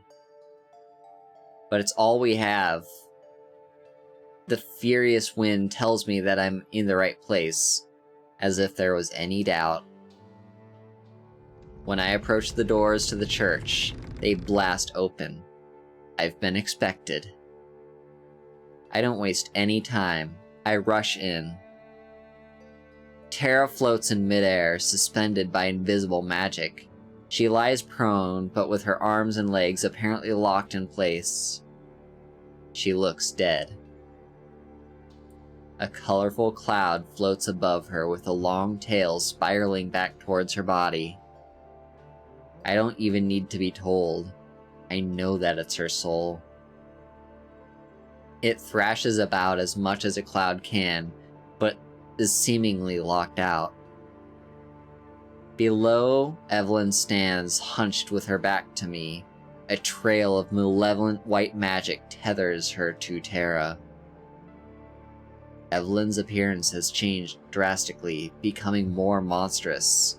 Her body begins to take on icy qualities, while her face becomes disfigured. Her hair is an icy white. Moonlight pours through the window behind them. piercing Tara and illuminating Evelyn. When she hears me enter, she stands up straight, her back cracking obscenely. She's disgusting. Morgan. You came. Her voice isn't the voice I know. It's raspy and inhuman. It echoes around the church, louder than it should be, dragging itself from corner to corner.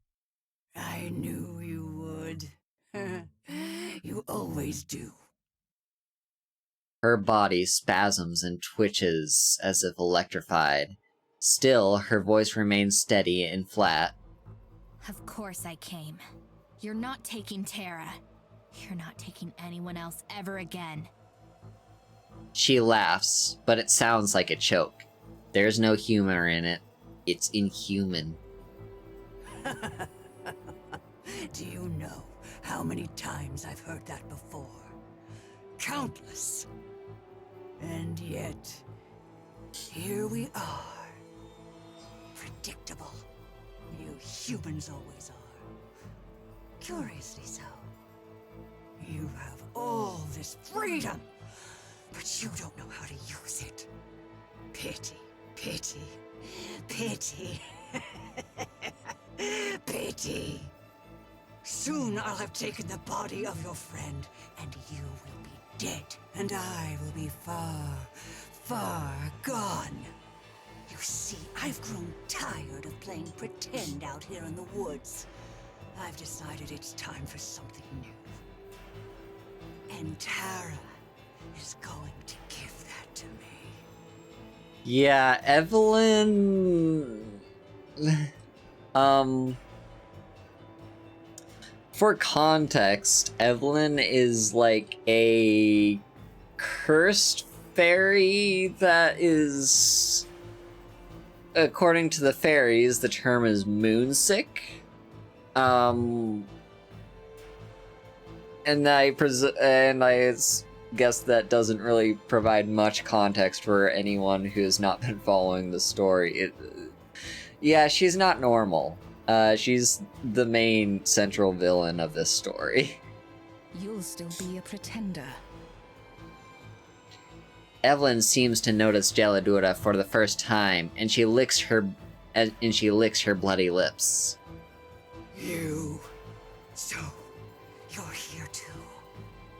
Fitting. Evelyn's gaze narrows, then her eyes widen once again. She points imperiously at Geladura and I, and the stone walls of the church rumble in response. I can tell. You're still no queen. No more than that brat who stands beside you. You're still powerless. Tell me. Who's the pretender now? A brick detaches itself from the ceiling, plummeting down straight towards us. I dart out of the way, barely managing to avoid it. Geladura yowls as I squeeze her harder than I intended. You're just as pitiful as she is. What did you think you could do? How did you think you had any chance? Or is it just human nature to try? Even if you're doomed to fail. The moon is at its peak, or close to it. If she waits much longer... yawn. Big yawn. If she waits much longer, she won't be able to complete the ritual, and she'll have done our job for us. Maybe she knows this, because she turns away from us once again. I have to stop her. I push my legs forward, but some invisible force pushes back. Like moving through quicksand, I can barely inch forward. Something's protecting her. Inch by inch, I have to keep moving. A pulsing ball of magic starts to form in front of Evelyn as she focuses intently on it. The light from the moon falls directly on her. Her skin reacts to it, bubbling and boiling like hot wax. It must be agonizing, but she doesn't react. Maybe she's beyond pain. Geladura leaps out of my arms, making her own way beside me. Her breathing is ragged and labored. Neither of us wastes energy on more words. I don't know what I'll do if I reach Evelyn. I just know that I can't sit still. The coalescing ball of magical energy continues to grow and grow, taking on a sinister dark hue. The color of a moonless night. The color of an empty void. It starts to spin, crackle, and shimmer. That's when I realize this isn't for the soul transfer. It's too strong. Too unstable. Before Morgan can finish speaking, a tendril of malevolent energy suddenly shoots out straight towards her. It moves too fast for me to react. It pierces me like an arrow. Godless, fiery pain burns through my veins. My whole body stiffens, refusing to move. I can't even cry out. Each individual atom of my body feels like it's being tortured, like a burning needle is being driven through them. I want to scream. I want some sort of relief, but I'm not even granted that mercy. Behind the pain, there's a rising, mounting horror. I'm going to die here after all, aren't I? My vision starts to go black. I welcome oblivion. At least then, I won't have to hurt anymore. I try to move my eyes to fixate on Terra. If I'm going to die, I at least want my last sight to be of her. Even like this. I can't even manage that. All I can see is Evelyn. She says something, her lips moving, but I'm deaf to it.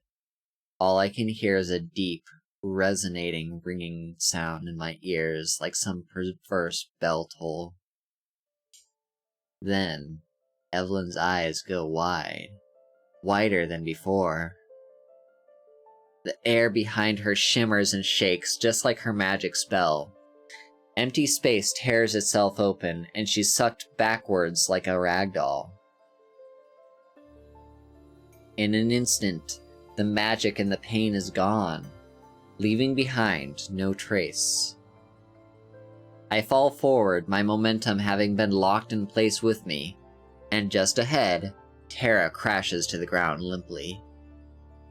I stagger to my feet, not trusting my body to support me, but it does.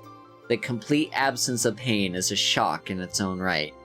I feel like I should be experiencing the after effects, but I'm not. All that lingers is the memory. Geladura scurries over to me. Morgan, are you alright? I think so. I feel fine, actually. What happened to Evelyn? She licks the back of her paw for a second, then stops. I'm afraid that I panicked and I sent the signal to Madison. I tried to help you, but I couldn't. My own power is still weak. Not nearly enough to match Evelyn's. There's no changing it now. None of this matters if Maddie isn't able to stop Evelyn. It was going to be unlikely to begin with. It looks like we're in a hard fight. Geladura must know as much too. She paths back and forth, her tail twitching in agitated fervor. I stroke her fur. Still, thank you. Can you help me check on Terra? Of course. We rush over to where Terra lies prone on the cold floor.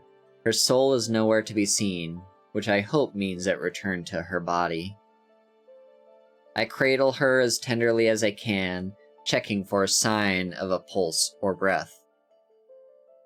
I gently prop her against my chest, stroking her hair. Please be okay. Please. 2 tears drip down my face, landing on hers. I didn't realize I was crying. Geladura lingers beside us, nuzzling her face against Terra's cheek. She's alive. I can feel that much. Is she okay, though? I don't think she should experience any lasting effects from the magic. It's the fall to the ground that worries me more. That's true. She fell from pretty high up onto a stone floor. I wipe away the tears that fell on her, steeling myself to prevent any more. I trace my fingers across the curve of her jaw down her lips. They press together just a bit to kiss my finger. Tara! Tara, can you hear me? I'm afraid to let hope spring into my heart again. I can't hear you. There's a soft, blessedly warm gust of air against my face as she sighs and forces her eyes open. I said, I'm dumb as bricks, babe. It'll take more than head trauma to hurt me. I pull her up and into a hug, and she pats my back. You're okay? You're sure? Yeah, I'm sure. I wipe my eyes as we part to face each other once again. I was so scared. I wasn't. I knew you'd save me. I don't deserve someone like her. Is there any way we can get to Mads? She might need our help. We both turn to face Geladura. I can take us there, but I don't know how much use I'll be once we arrive. Tara moves to question, but I place a hand lightly on her arm. Geladura's barely holding on as is, and her guilt at her inability to do more is palpable. It's all up to Maddie. Let's go. There isn't much time. I help Tara to her feet, and she immediately winces, hissing in pain. Are you okay? I'm fine. Guess I just hurt my ankle in the fall. She's able to stand on her own, giving me a shaky smile. I don't like it, but there's nothing I can do now. At least it's only her foot and not her head or back. With a graceful jump, Geladura hops into my arms once again.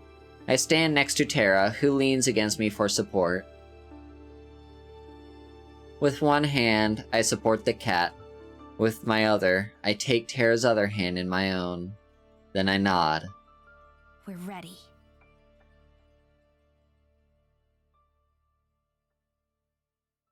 And over to Maddie.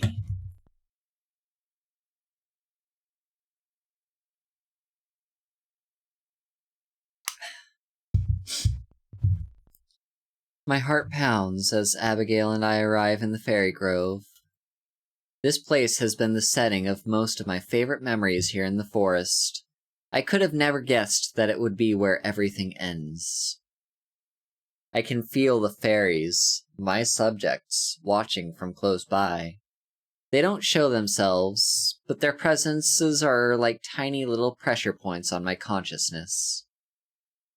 They're just as tense as I am. Closing my eyes, I reach out to the forest, asking for its aid.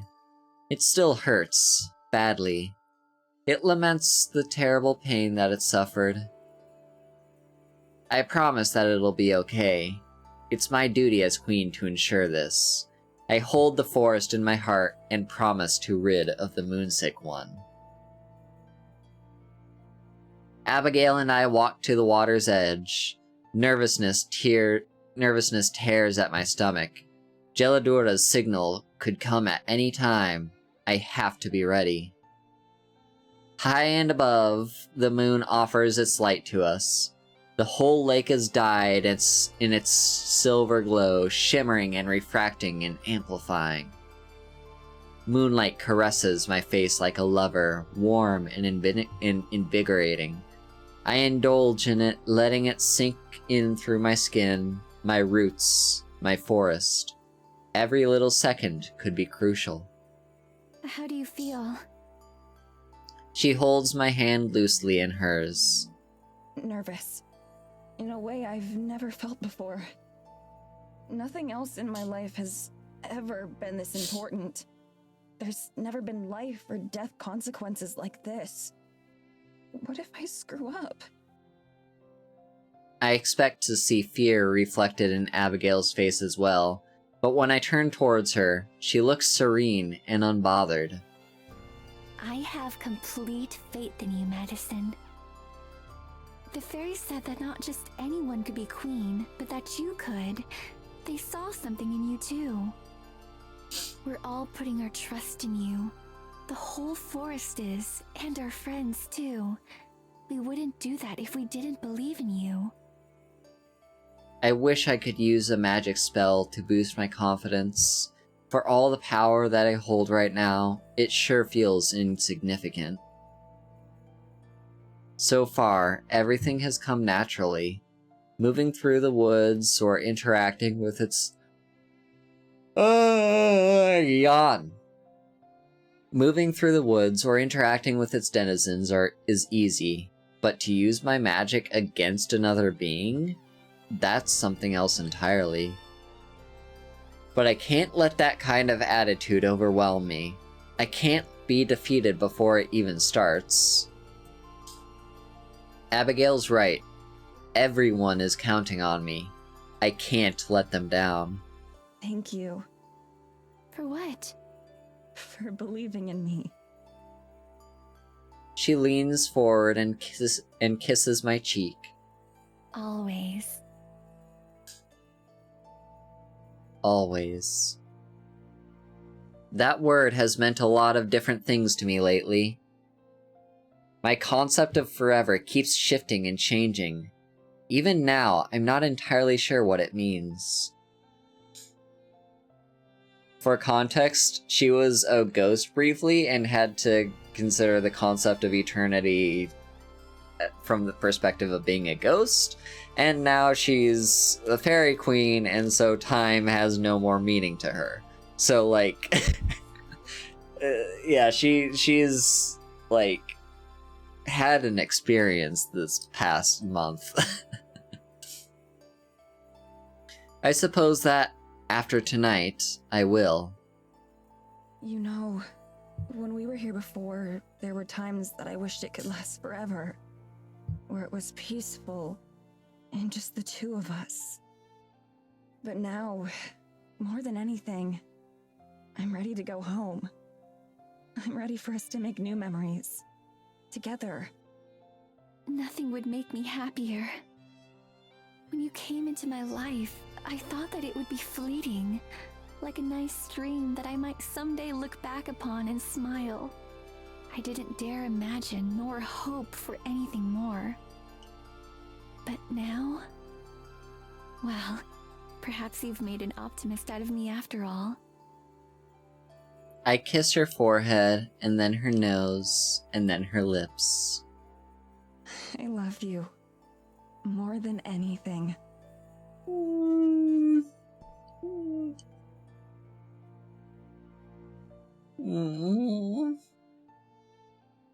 I love that. I love them.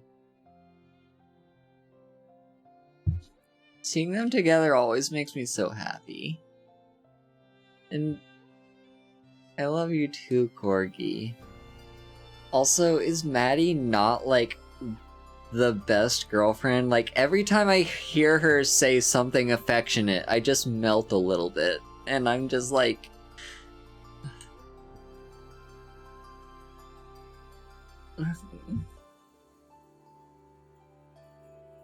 I wish I could date her.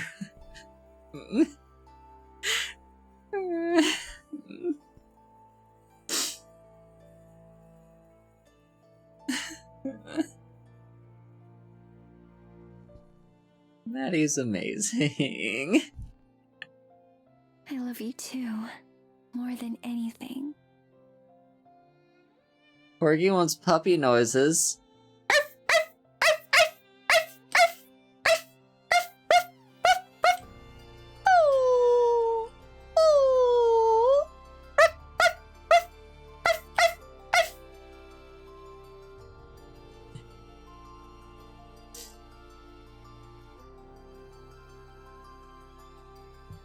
Together, we face forward.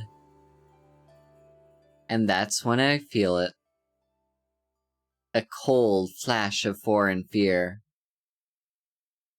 It stabs through my head and the idyllic scenery. I recognize the origin immediately. Geladura's panicked signal. I step away from Abigail, clearing a space.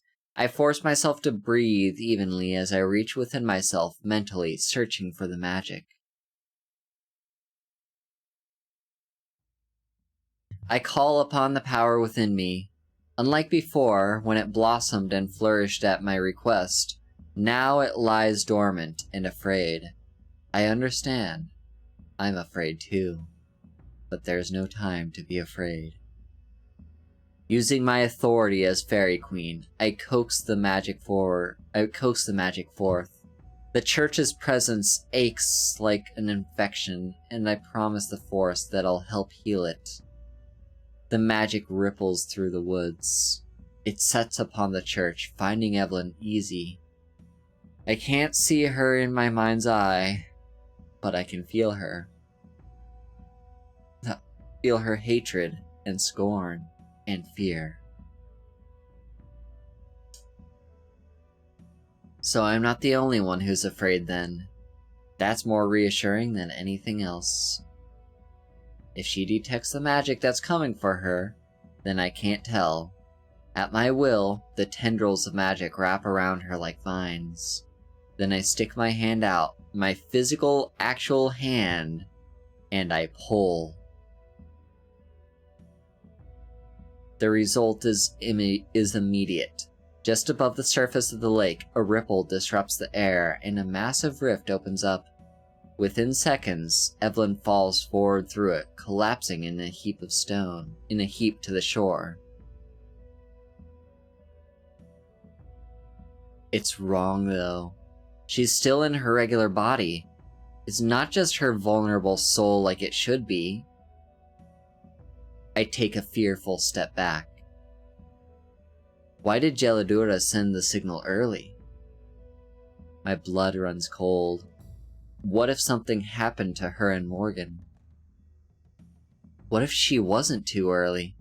What if I was too late? I try to rally my thoughts and concentrate on what to do. She quickly picks herself up, wild eyes casting back and forth. Her appearance is monstrous. It finally fits her personality. Her gaze falls on me, and her lips curl in hatred or disgust. So, it's you. I see that even death didn't want you. And now here you are, stinking of snow and pine, stinking of them. You wear their clothes, you bear their crown, but you are not one of them. She lumbers forward, her steps seemingly pained. She's either dazed from being pulled here, or from the effects of her own spell. But I can't count on that to last. You're right. I'm not. Just like you'll never be a human. I need to buy myself time while I try to think. Human? Ah, is that what you think I want? I will be more than human. A gust of wind stirs up, likely at her calling. The trees shake, and I plant my feet firmly to keep from losing my balance. I feel the barriers in my mind freeze and break away. She's gone. As the world spins around me, the moon shines down on the lake. I search for her presence with my mind, but I can't find her, like a fish that slipped off the line. I need to calm down. My heart races as my head begins to ache and throb. You're so fragile, so easily damaged, so easily broken. The biting wind intensifies, threatening to sweep my crown away.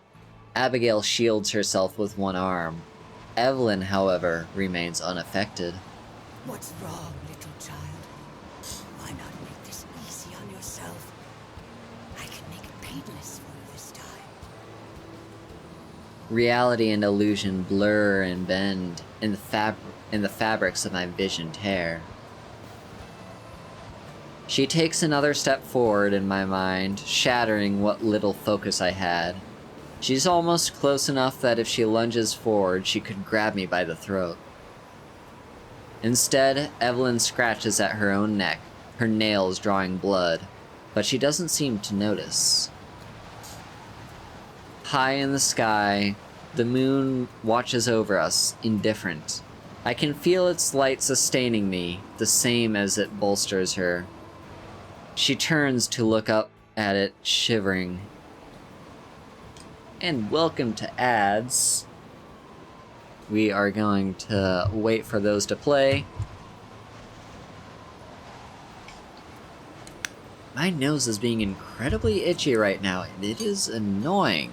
I don't know what's going on there, but it's like, ugh.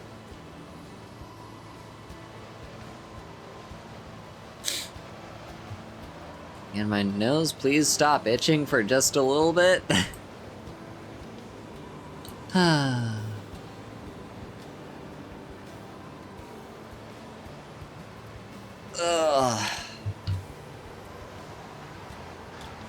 This neck is kind of stiff.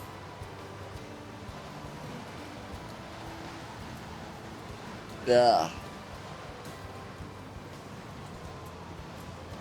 Okay.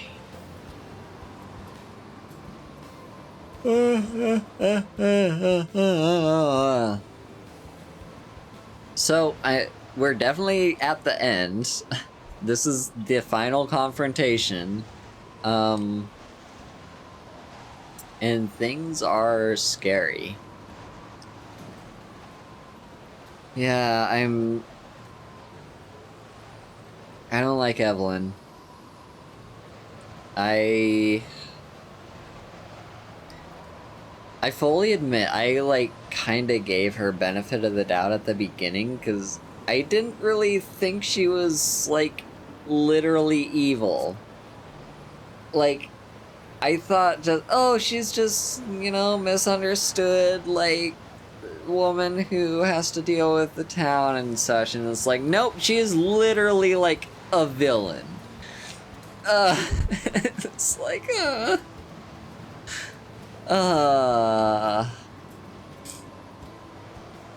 yeah, same. Like, I mean, I don't hate it. It's just not the direction I thought the story was going at the beginning. And that's me saying it having already seen a full playthrough of this game. Like, I vaguely know how it ends. I just had forgotten how major of a part Evelyn played in it. Yeah. And even then, I didn't even remember how it ended. I just remembered Maddie dying and becoming a ghost and interacting with Abigail. I didn't remember any of the other stuff. But yeah. So, like, I don't know how this is gonna end. It's gonna be crazy. It's gonna be interesting. And welcome back from ads, so let's continue, shall we? Do you know why you were the first to go? Because you were the easiest. All alone, off in the woods. Tragic accidents happen all the time out there. Really, it's my daughter you have to blame for all this. It's a shame you won't get another chance. I tried to find her again with the magic, but I can't. It's like she isn't even there. Where her consciousness should exist, there's nothing but a gaping hole.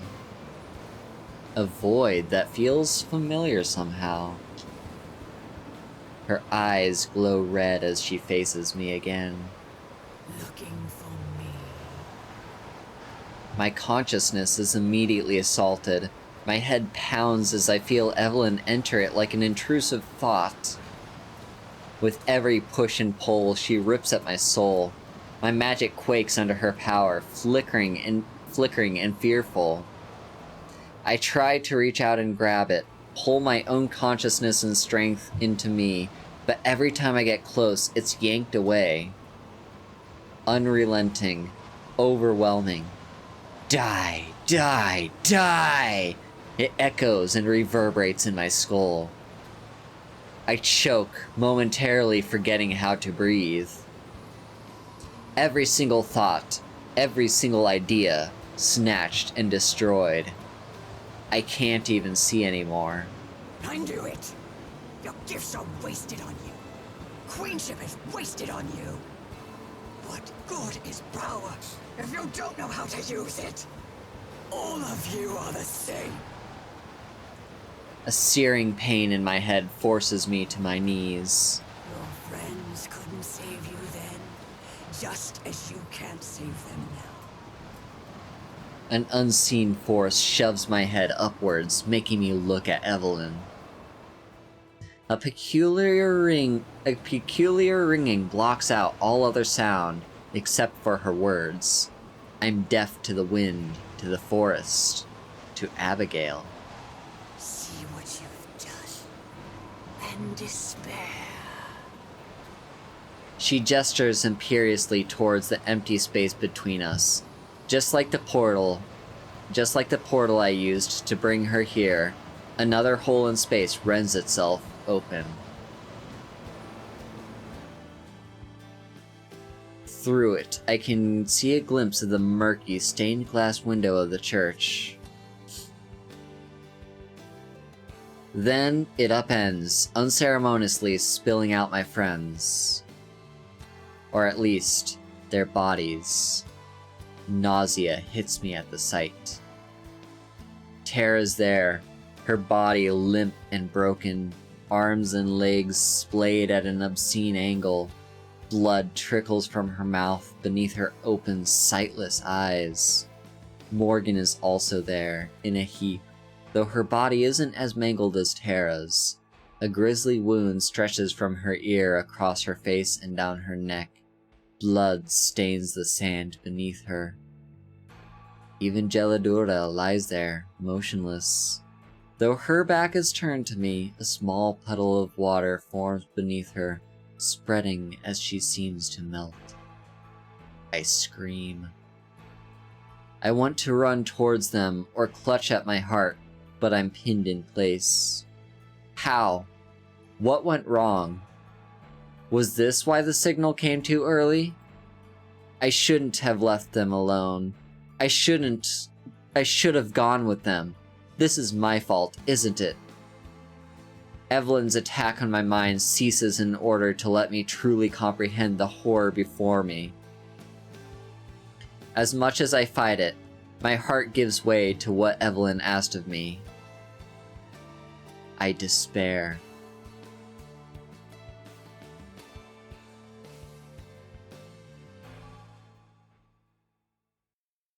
And we switch over to Morgan.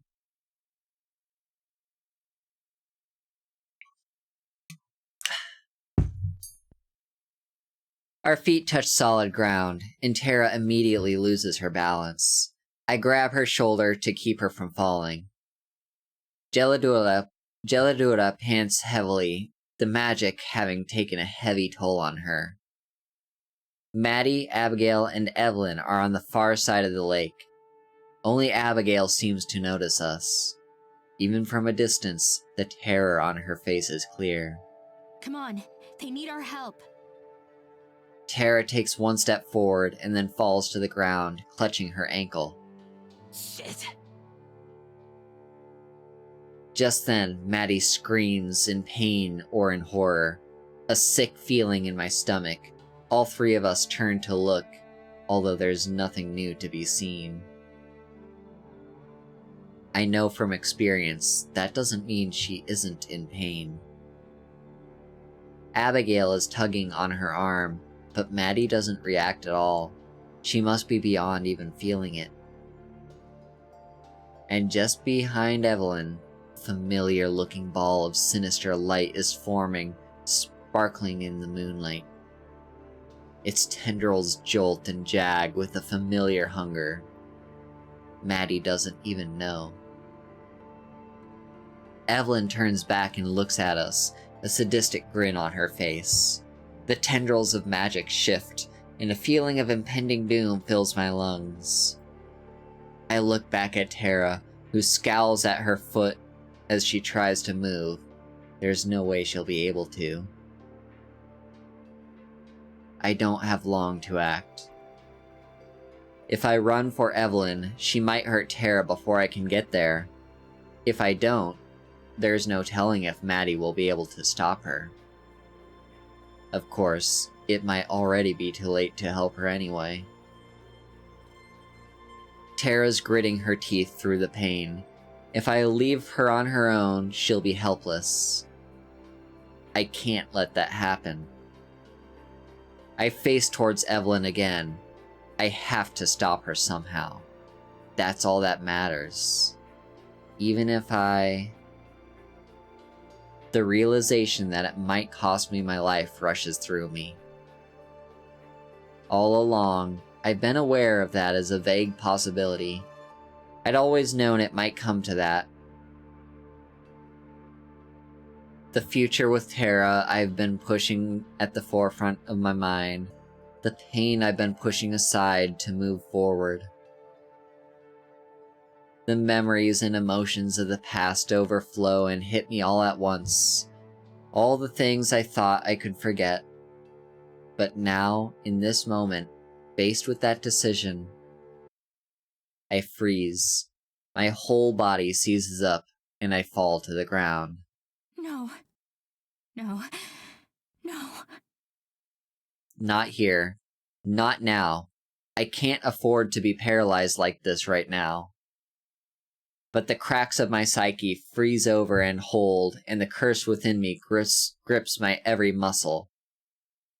Years of feeling nothing, weeks of pushing forward, and still fear triumphs.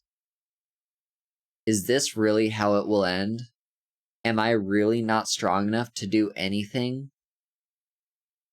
Something soft brushes against my arm, and I look over to see Geladura hurrying towards the lake. She turns back towards me, meeting my eyes. Take care of Tara. What do you mean? Okay, this is clearly supposed to be voiced, but the voicing didn't happen. What do you mean? What? Goodbye, Morgan. And thank you. With that, she dashes off into the lake, quickly disappearing. I don't even get the chance to yell her name. I'm able to stand, knowing now that whatever happens is out of my hands. If I'm going to die, at least the curse gives me the courtesy of letting me face it on my feet.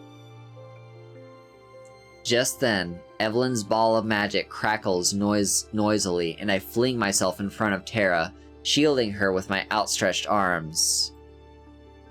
She cries out in fear, and I brace myself for the end.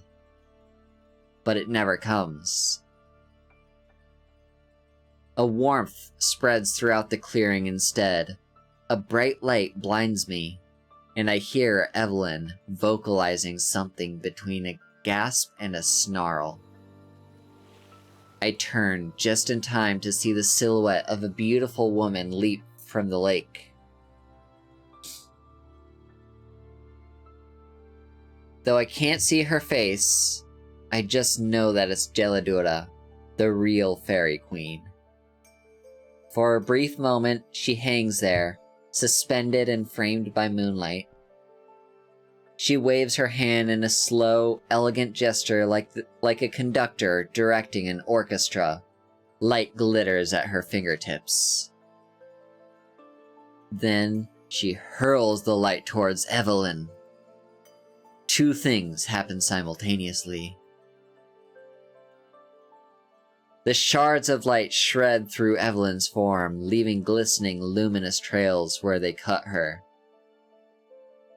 She remains on the shore, frozen in a position of pain, as her whole body shakes and shudders like a glitched image on a TV screen. Then she starts to melt, starting from her feet and working quickly up her body. She collapses inward on herself, leaving behind nothing but a thick, black goo that stains the sand. At the same time, Geladura limply crashes back to the water, her life force spent. Her fragile form dissipates into starlight that's scattered across the rippling surface. Her brief return as queen already over. Everything is quiet. Is it over? Is she gone? I think so. Melting away into sludge is a fitting and hopefully permanent end. Tara and I separate, and she leans on me for support. And then we start to hear a buzzing sound. It comes from all around us, spreading through the trees. Fairies burst forth from their hiding spot, swooping over our heads and across the lake. They don't pay any attention to Tara and I, nor to Geladura's sacrifice. Instead, they flock straight to Maddie and Abigail, forming a thick cloud over their heads. I'm sorry, Geladura. I push thoughts about her in the back for now. I help Tara over to where our friends are as quickly as we can manage. Maddie looks distraught, while Abigail tries in vain to comfort her. As we get closer, I'm able to hear just what it is the fairies are saying. Our queen! Our queen! They chant the phrase over and over. I feel nauseous as I realize the consequences of what's happened. Without Geladura, there's no fairy queen to take Maddie's place. By her own agreement, she has to stay here. Forever. It wasn't supposed to be like this. Just Tara and me, without Maddie and Abigail. And it's my fault. Something changed about the fairies' magic the instant Geladura and Evelyn died. Maddie and Abigail both faded away from sight. We didn't even get to say goodbye. It's not like they're actually dead, you know? So we don't really have to worry about them. Tara's been saying stuff like this since we got on the train. Since before then, in fact. Her wording makes it sound like she's trying to reassure me, but I know it's more for her own sake. Not that I mind. I'm willing to indulge anything that makes it easier for her. That's true. And with Maddie's magic, I'm sure they'll never be bored or lonely. Yeah, for sure. Plus, I'm sure Mads can, tell her all about film theory, recite the script to her favorite movies a bazillion times. Stuff like that. That nerd. She's in tears before the sentence ends, and I pull her into a tight, guilty hug.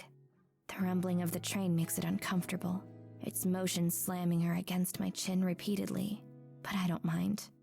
As far as I'm concerned, I exist right now just to make things better for her. As much as I can. No matter how inadequate. We haven't talked about what we'll do when we get back. The prospect of a future together is equal parts bright and ominous. I know we'll get through it, together. But I also know how hard it will be. Still, we've been through worse. Much worse. Everything I own is here in this train car. The belongings that I wanted to take with me fit in a suitcase. I didn't say goodbye to anyone. I'm sure the village will be lost for a while without Evelyn, as they recover from her influence. But just like the rest of us, they'll be better off in the long run. We left most of Maddie's things behind, just in case she comes back for them, Tara explained. We also left 2 train tickets on the table in the cabin. Tara had printed 4 before we had even reunited with them, just in case. For so many years, I dreamed of a train ride like this. A one-way trip out of Eisenfeld and towards a new life. There are still hours to go before we get to the city, and then hours of waiting for our flight, and then hours to be spent in the sky. I wish I could sleep through them all. Neither Tara nor I got any rest last night, even though we tried. We just spent the whole time tossing and turning. In my mind's eye, I kept replaying those final moments, as I hesitated, and as Jailadora sacrificed herself. It was only due to the rippling moonlight that she was able to stop Evelyn, to save Tara and I. If I had done something differently, then I'm sure it wouldn't have ended that way. Maddie and Abigail could be here on the train with us, Jailadora back with the fairies. Except this is real life. My choices brought us to this point, and now we have to live with them. All I can do now is make the best of what we have left. Even if it takes years, I know that we can heal. Together. I'm looking forward to that day. I'll become the kind of person that Tara deserves.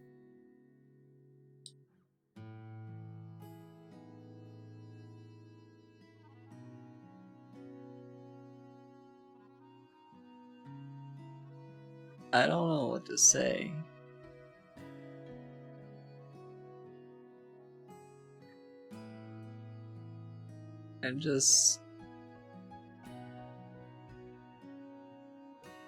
I'm lost for words.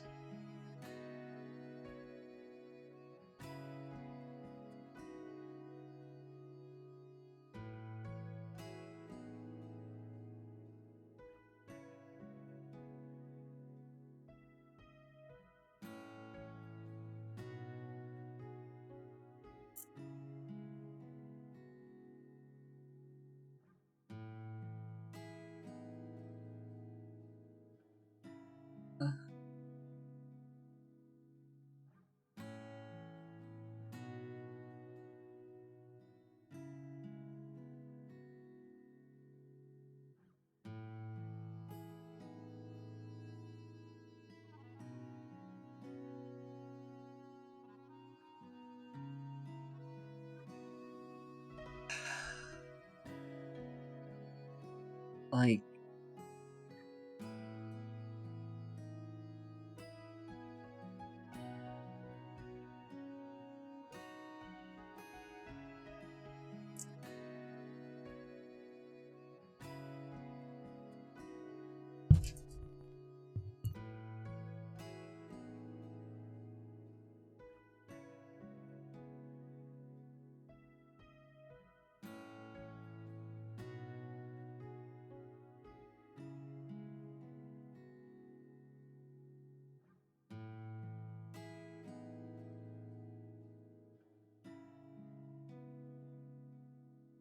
what do I say? Like,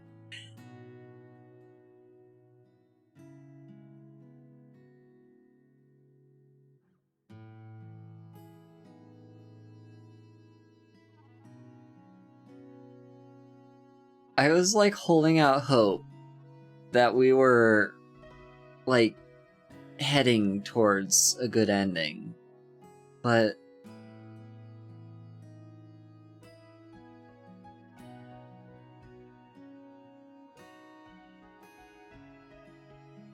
like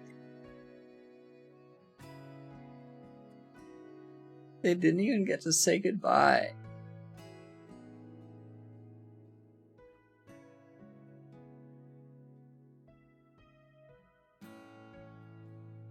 They just disappeared.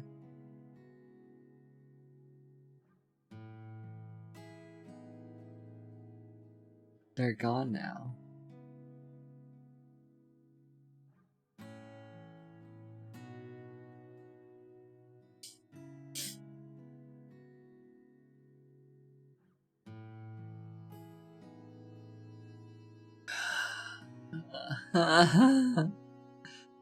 I'm like,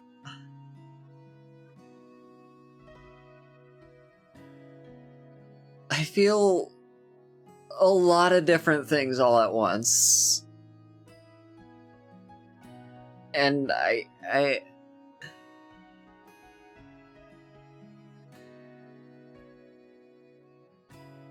don't even know how to describe them.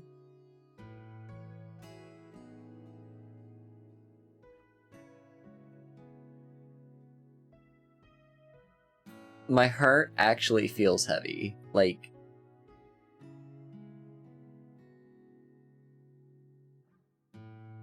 I'm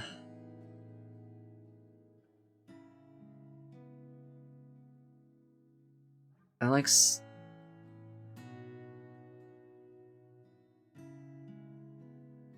this wasn't a happy ending.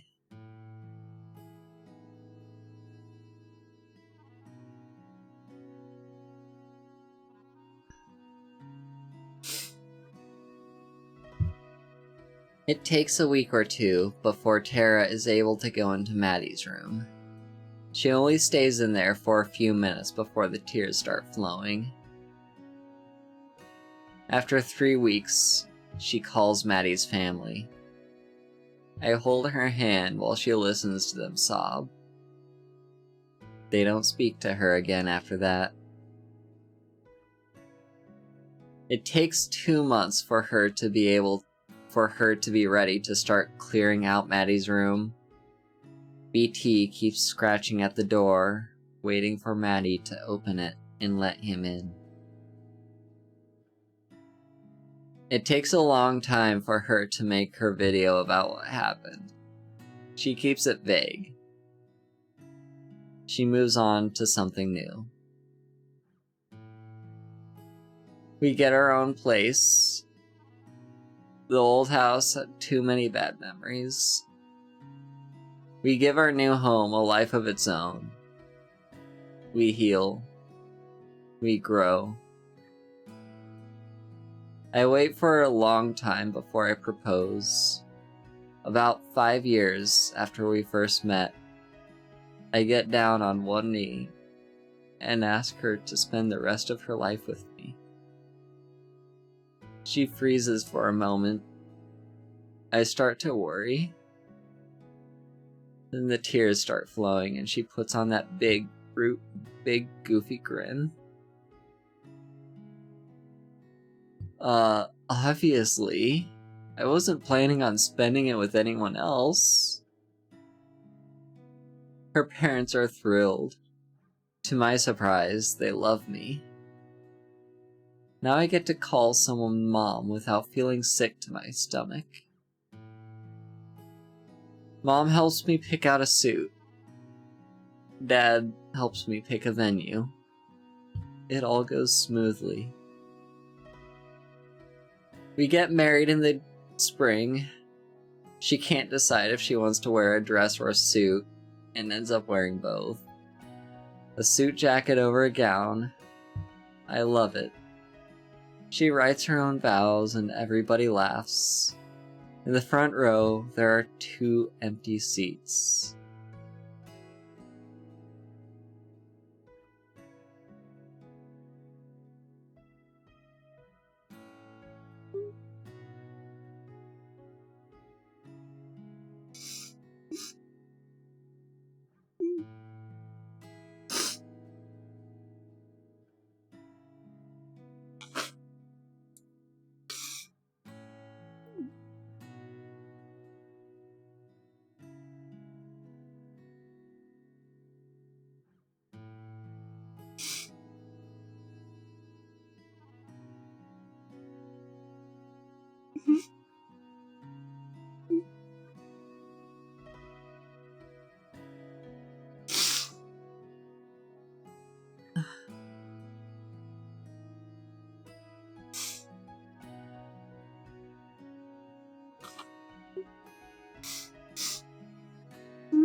In the front row, there are 2 empty seats.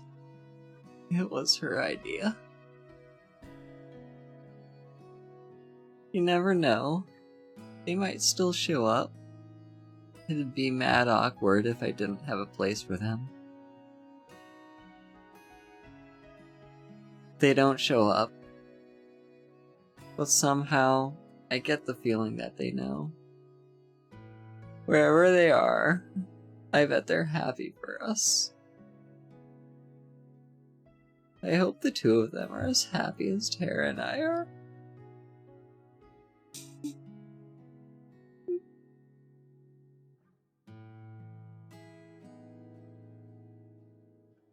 I kiss Tara on the altar. It feels like I'm kissing her for the first time. It's the most wonderful moment of my life. And as I kiss her, I silently thank Maddie and Abigail.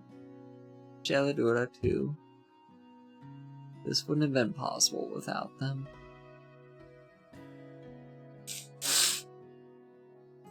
That night, I carry Tara across the threshold. She wants it to be as cliche as possible. I have to admit, I like it. It's sweet. It's happy. It's healing. We're complete. And we will be for the rest of our lives. Thank you, Maddie. Thank you, Abigail.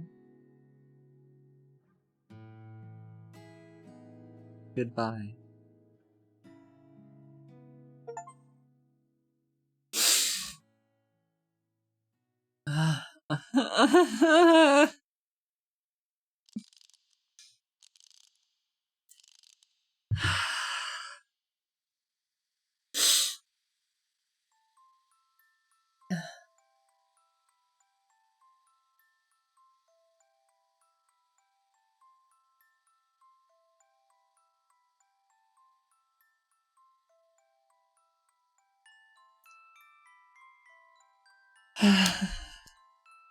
Thank you for the stretch.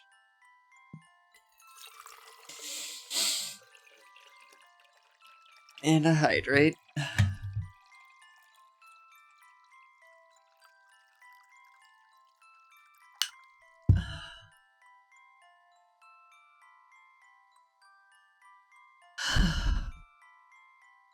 So, according to Steam, that was the freedom ending.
I've never played a game that makes me feel like this.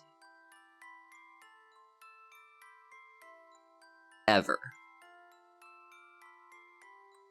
In all 28 years of my life, I've never played a game that made me feel like this.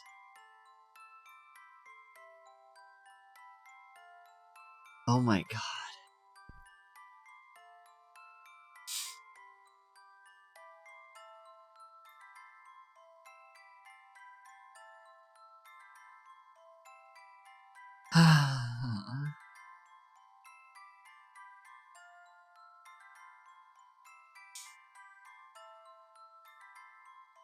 I'm sorry, Maddie.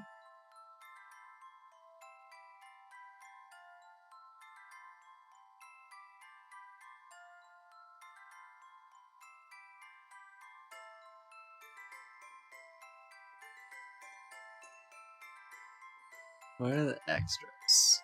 What do we have? We've got a music room. Oh, that gives me an achievement.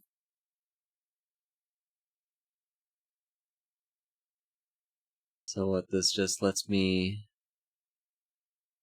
Ooh, ultra rare spoopy mix. And then...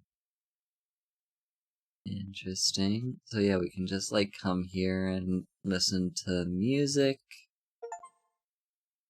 We've got the gallery. Oh my god.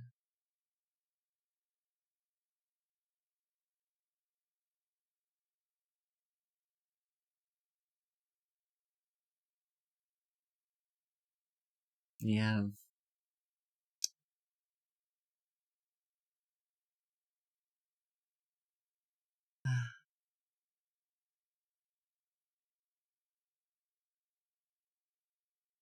Yeah, here we go. We've got an unknown epilogue, unknown chapter 6.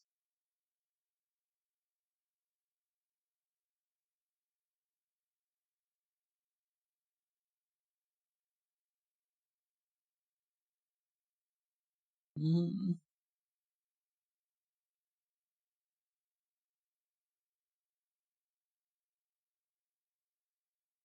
They deserve a happy ending.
Okay. Okay. So, first off, I want to Google something. Stephanie with an IE.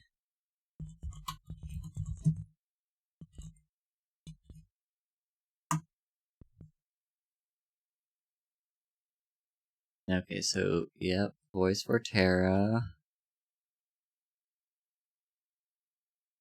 I want to know more about her.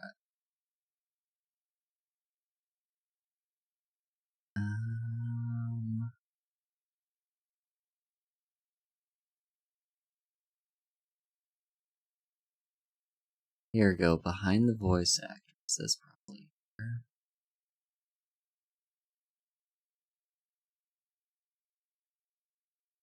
Well, there's no information on her.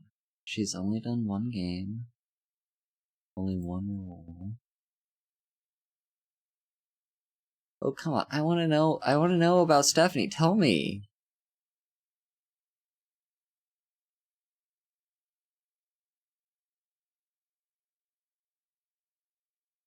Is this her?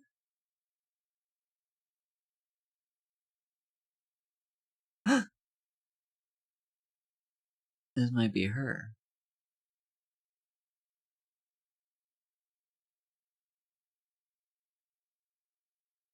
Wait, huh? Oh? Hang on.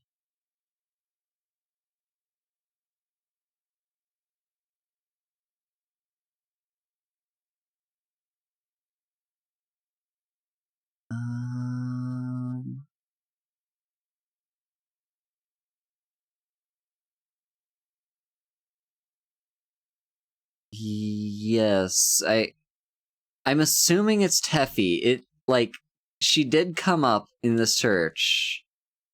I don't see any mention specifically on her profile that she did in fact voice Terra. But, like, I'm seeing a lot of Heart of the Woods stuff. And it does mention she's a voice actress. And Teffy would match up with the name Stephanie. So, I'm assuming this is her. So, wow. She's born April 8th, 1992. She is trans. I did pin that. She's a very good voice actor. Her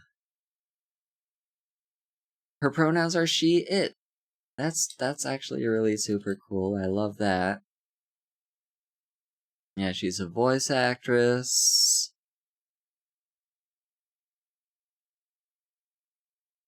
And she is 32. She's super cool. I like her. I don't know, like, too much about her, but just, like, briefly scrolling through her tweets and retweets, I'm just like, yeah, she seems like a cool person.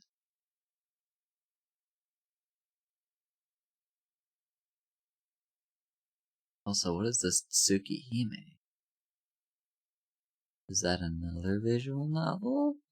Is it as gay as the Terra one? It's not gay? Yeah, okay. Damn. It does look kind of cool, though. That's kind of cool cover art. Oh? Is it now? Nasu. I don't think I'm familiar with that. I've never... No, I've never done, like, seen or followed in, like, any of the Fate stuff. I was like... I want to say it was Fate Stay Night? Or maybe it was Fate Zero. One of them I watched a little bit of, and I just simply could not get into the plot. It was a little bit too confusing for me. But anyway, I'm getting sidetracked. Yeah, so Stephanie Arata did a fantastic job, although I have to say, probably... Well, no, actually, Tara's voice is probably my favorite, but, like, second favorite, at least to listen to, is definitely Maddie's voice. I love Allie Goodell. I don't know anything about her either, but Allie did an amazing job, and if I gotta be honest, her voice is kind of goals. It's Abigail for you. Well, maybe we could do a Maddie and Abigail. Like me be Maddie and you be Abigail, and we make a happy ending together. Ah. God.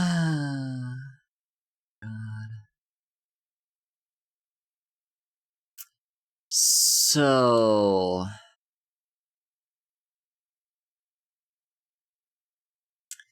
yeah, so here's the thing. I definitely do want to, like, get the other endings. Yeah, Ayla kind of does want to be like Maddie. Very much so. So yeah, I do want to get to the other endings. My only reservation about that is, would it be too repetitive? Because, like, I feel like the decisions that we make more have a ripple effect than an actual, like, immediate route change. Like, I feel a lot of the dialogue and stuff is going to be exactly the same as it was before, and probably the only stuff that's really going to change all that much are A, the stuff that's said immediately after we make the decision, and B, the ending. I don't think anything else is really going to change. There's a fast forward. Okay, that's a good point. That is a good point. Yeah, it does also sting for new viewers. Yeah, I don't know. What do you think, chat? Like, cause... Well, like, here's the thing. I'm not gonna, like, organize these VODs as I export them as, like, oh, here's this ending and here's the other ending. Like, I'm guessing...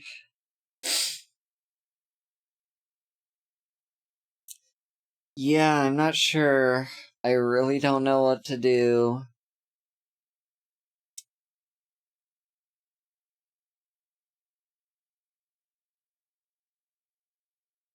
What do you all think, chat? Because...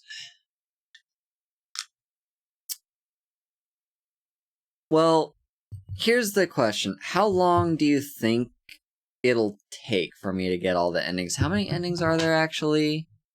I'm gonna Google that.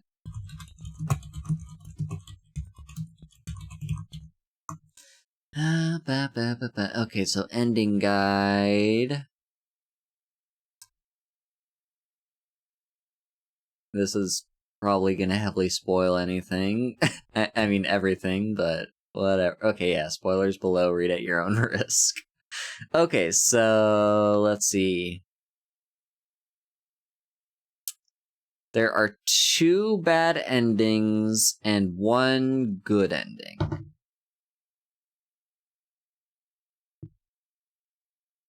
Okay. So, let's see.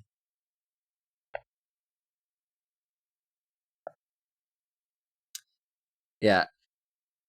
Cool thing is, if apparently letting Terra mourn is the right decision.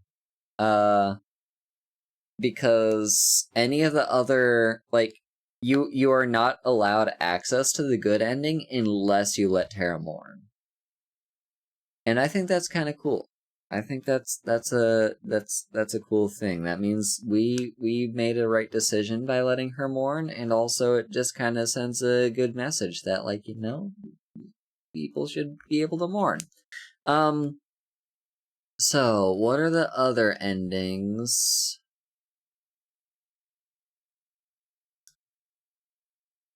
Okay. So for the bad ending 1, bad ending 2, and the good ending, really the only thing that really affects it is the very last save that we did. So... Ow. Hit myself in the face with my fidget toy. Okay, I just want to look at another source, just to make sure. Okay. Yes, there are the 3 endings. We did the freedom ending. So, yeah, the freedom ending, Geladura returns to her true form and sacrifices herself to kill Evelyn, breaking the curse. Without Geladura, Maddie must stay in the forest forever and become the new fairy queen. She and Abigail then disappear, leaving Tara and Morgan devastated. Later, Tara quits Terra Normal while Morgan blames herself for what happened. She and Morgan marry sometime in the future, thanking Maddie, Abigail, and Geladura for their happiness. So, we've got 2 more endings. And if there's only 2 endings and the only real difference is like the decisions that we make at the very end, I think we can knock those out in like a single stream. Like maybe tomorrow, possibly. If not tomorrow, then maybe Wednesday, and if not Wednesday, then maybe Thursday. But yeah, I think a single stream should be enough for us to get all the endings. And then I do kind of want to see, like, the reaction options that come up when, like, we choose other dialogue options from earlier in the story. Like, I don't necessarily want to see, like, the whole, like, everything, because most of it is probably going to be very repetitive.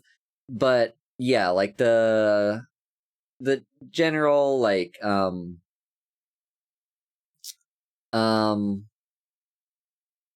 yeah, like a general kind of like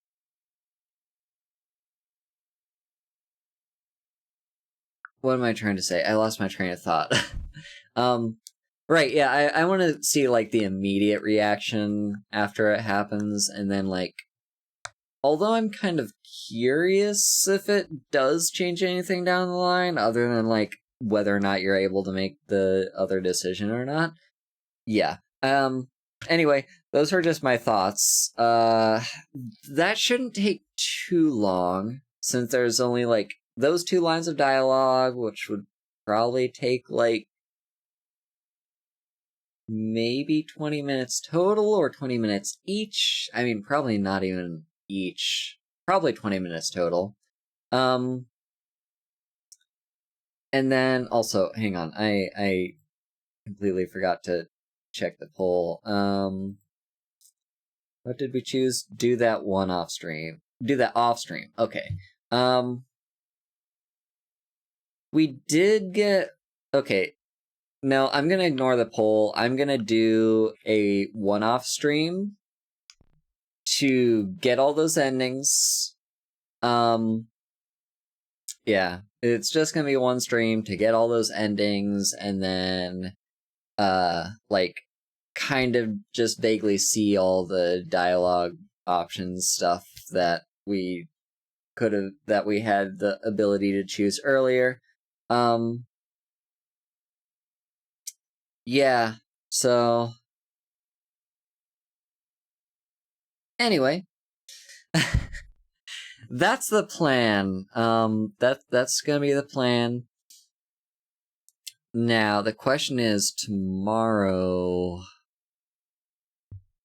Let's see, I've got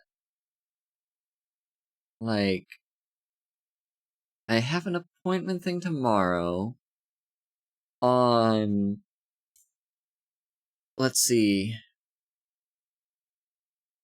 and then it's possible that I will be getting a new monitor in tomorrow. Possible. I'm not 100% positive, but we'll see, and hopefully that won't take too long to set up, but yes, we'll see. 20 minutes? Yeah, probably. Because, yeah. Also, a package should have arrived, like, probably during the stream that has, like, my new, like, a new clamp stand for the ring light so I can position my phone in a better place.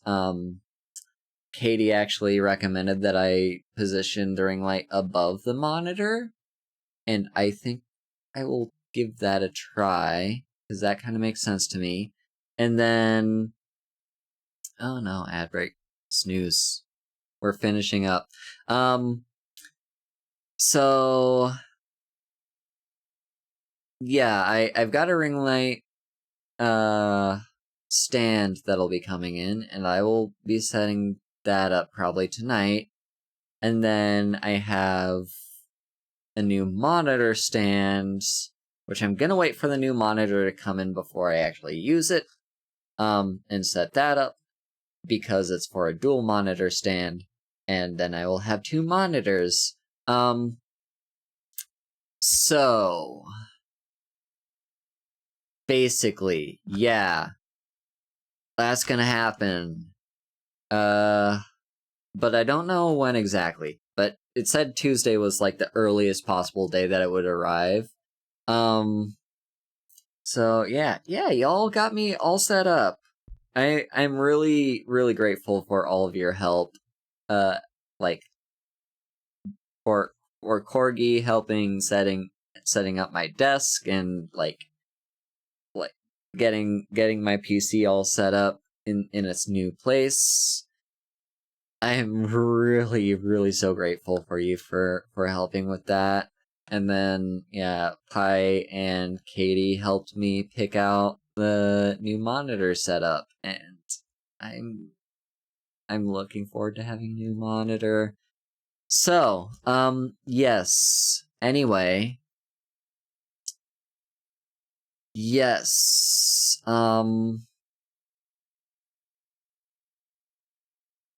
There is one other thing that I'm kind of curious about. Let me go into the overlay. No, it should be. Oh, here it is. Achievements. So, what achievements are there and what don't we have? Okay, so. Oh, yeah, no, we're gonna knock out all the achievements. It's just like one achievement for the other bad ending, and then one achievement for the good ending, and then a final achievement for having all the achievements, which is kind of a redundant achievement, but whatever. So yeah, we'll knock all those out. Heart of the Woods is so good. I cannot recommend it enough. Like, if you are even slightly interested in playing this game, you should definitely play it. It is like I said this at the start of the stream.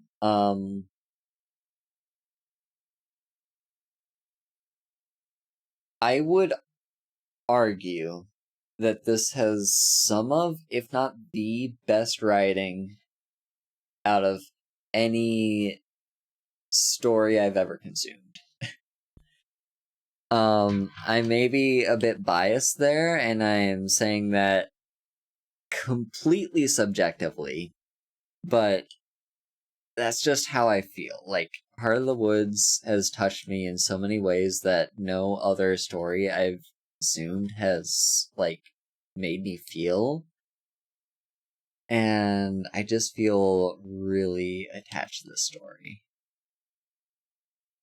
It made me the most emotional I've been on stream in, like, 3 years of streaming.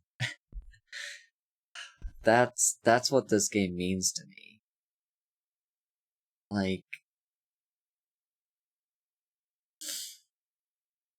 so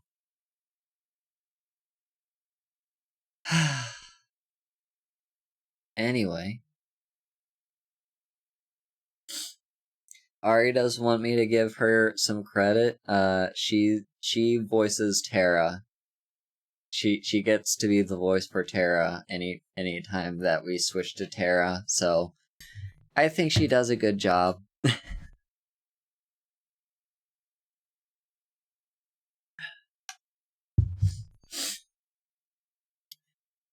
We don't get many opportunities to voice Terra, but yeah, Ari does a good job. So, anyway, yeah, maybe stream tomorrow, maybe stream another day. I don't know. We will see. But for now, let me go ahead and see who is live right now. And one person who's live. I know a couple people who are live, but oh my! Does Minora really have 20 viewers? Oh my god. She's doing good for herself. Anyway, yeah, we're gonna raid Minra. Yeah. Also, looks like she's getting close to her 950 follower threshold, so if we can only get her like 7 more followers, she will be at 950, so that's cool. Anyway, yeah, yes, there you go. Corgi typed it herself in chat. That is our raid message, Haru Hugs. Everyone,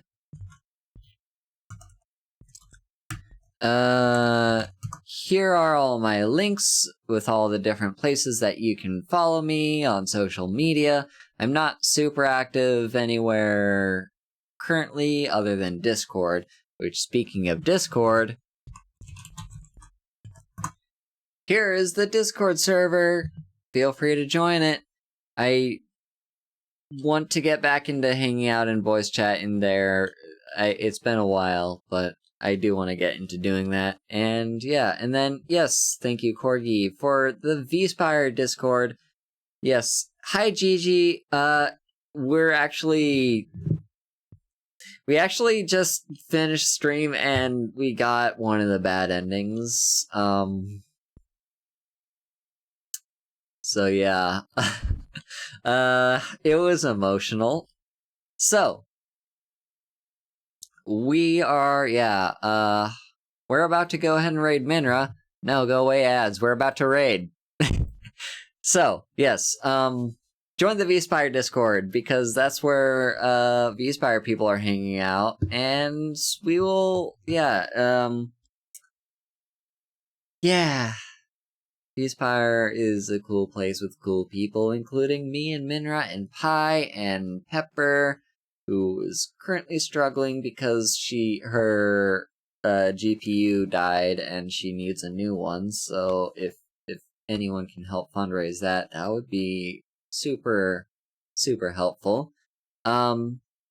And let's see what else. We've also got Zach and Kerbals over at V-Spire. So, anyway, thank you all so much for watching. We're gonna go ahead and raid Minra, who is streaming Grandia 3. Or is it Grandia 3? I don't know. It's a JRPG. So yeah, we're gonna raid her and use the raid message Haru Hugs, which Corgi posted all the way before I did all those commands, but you can scroll up and copy and paste it. Alright, Corgi's gonna be a good girl and paste it and put it back in chat because she's not lazy like I am. Anyway, yes, thank you all for watching, and I hope to see you next time. Bye bye. You are a good girl. Mwah.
Bye.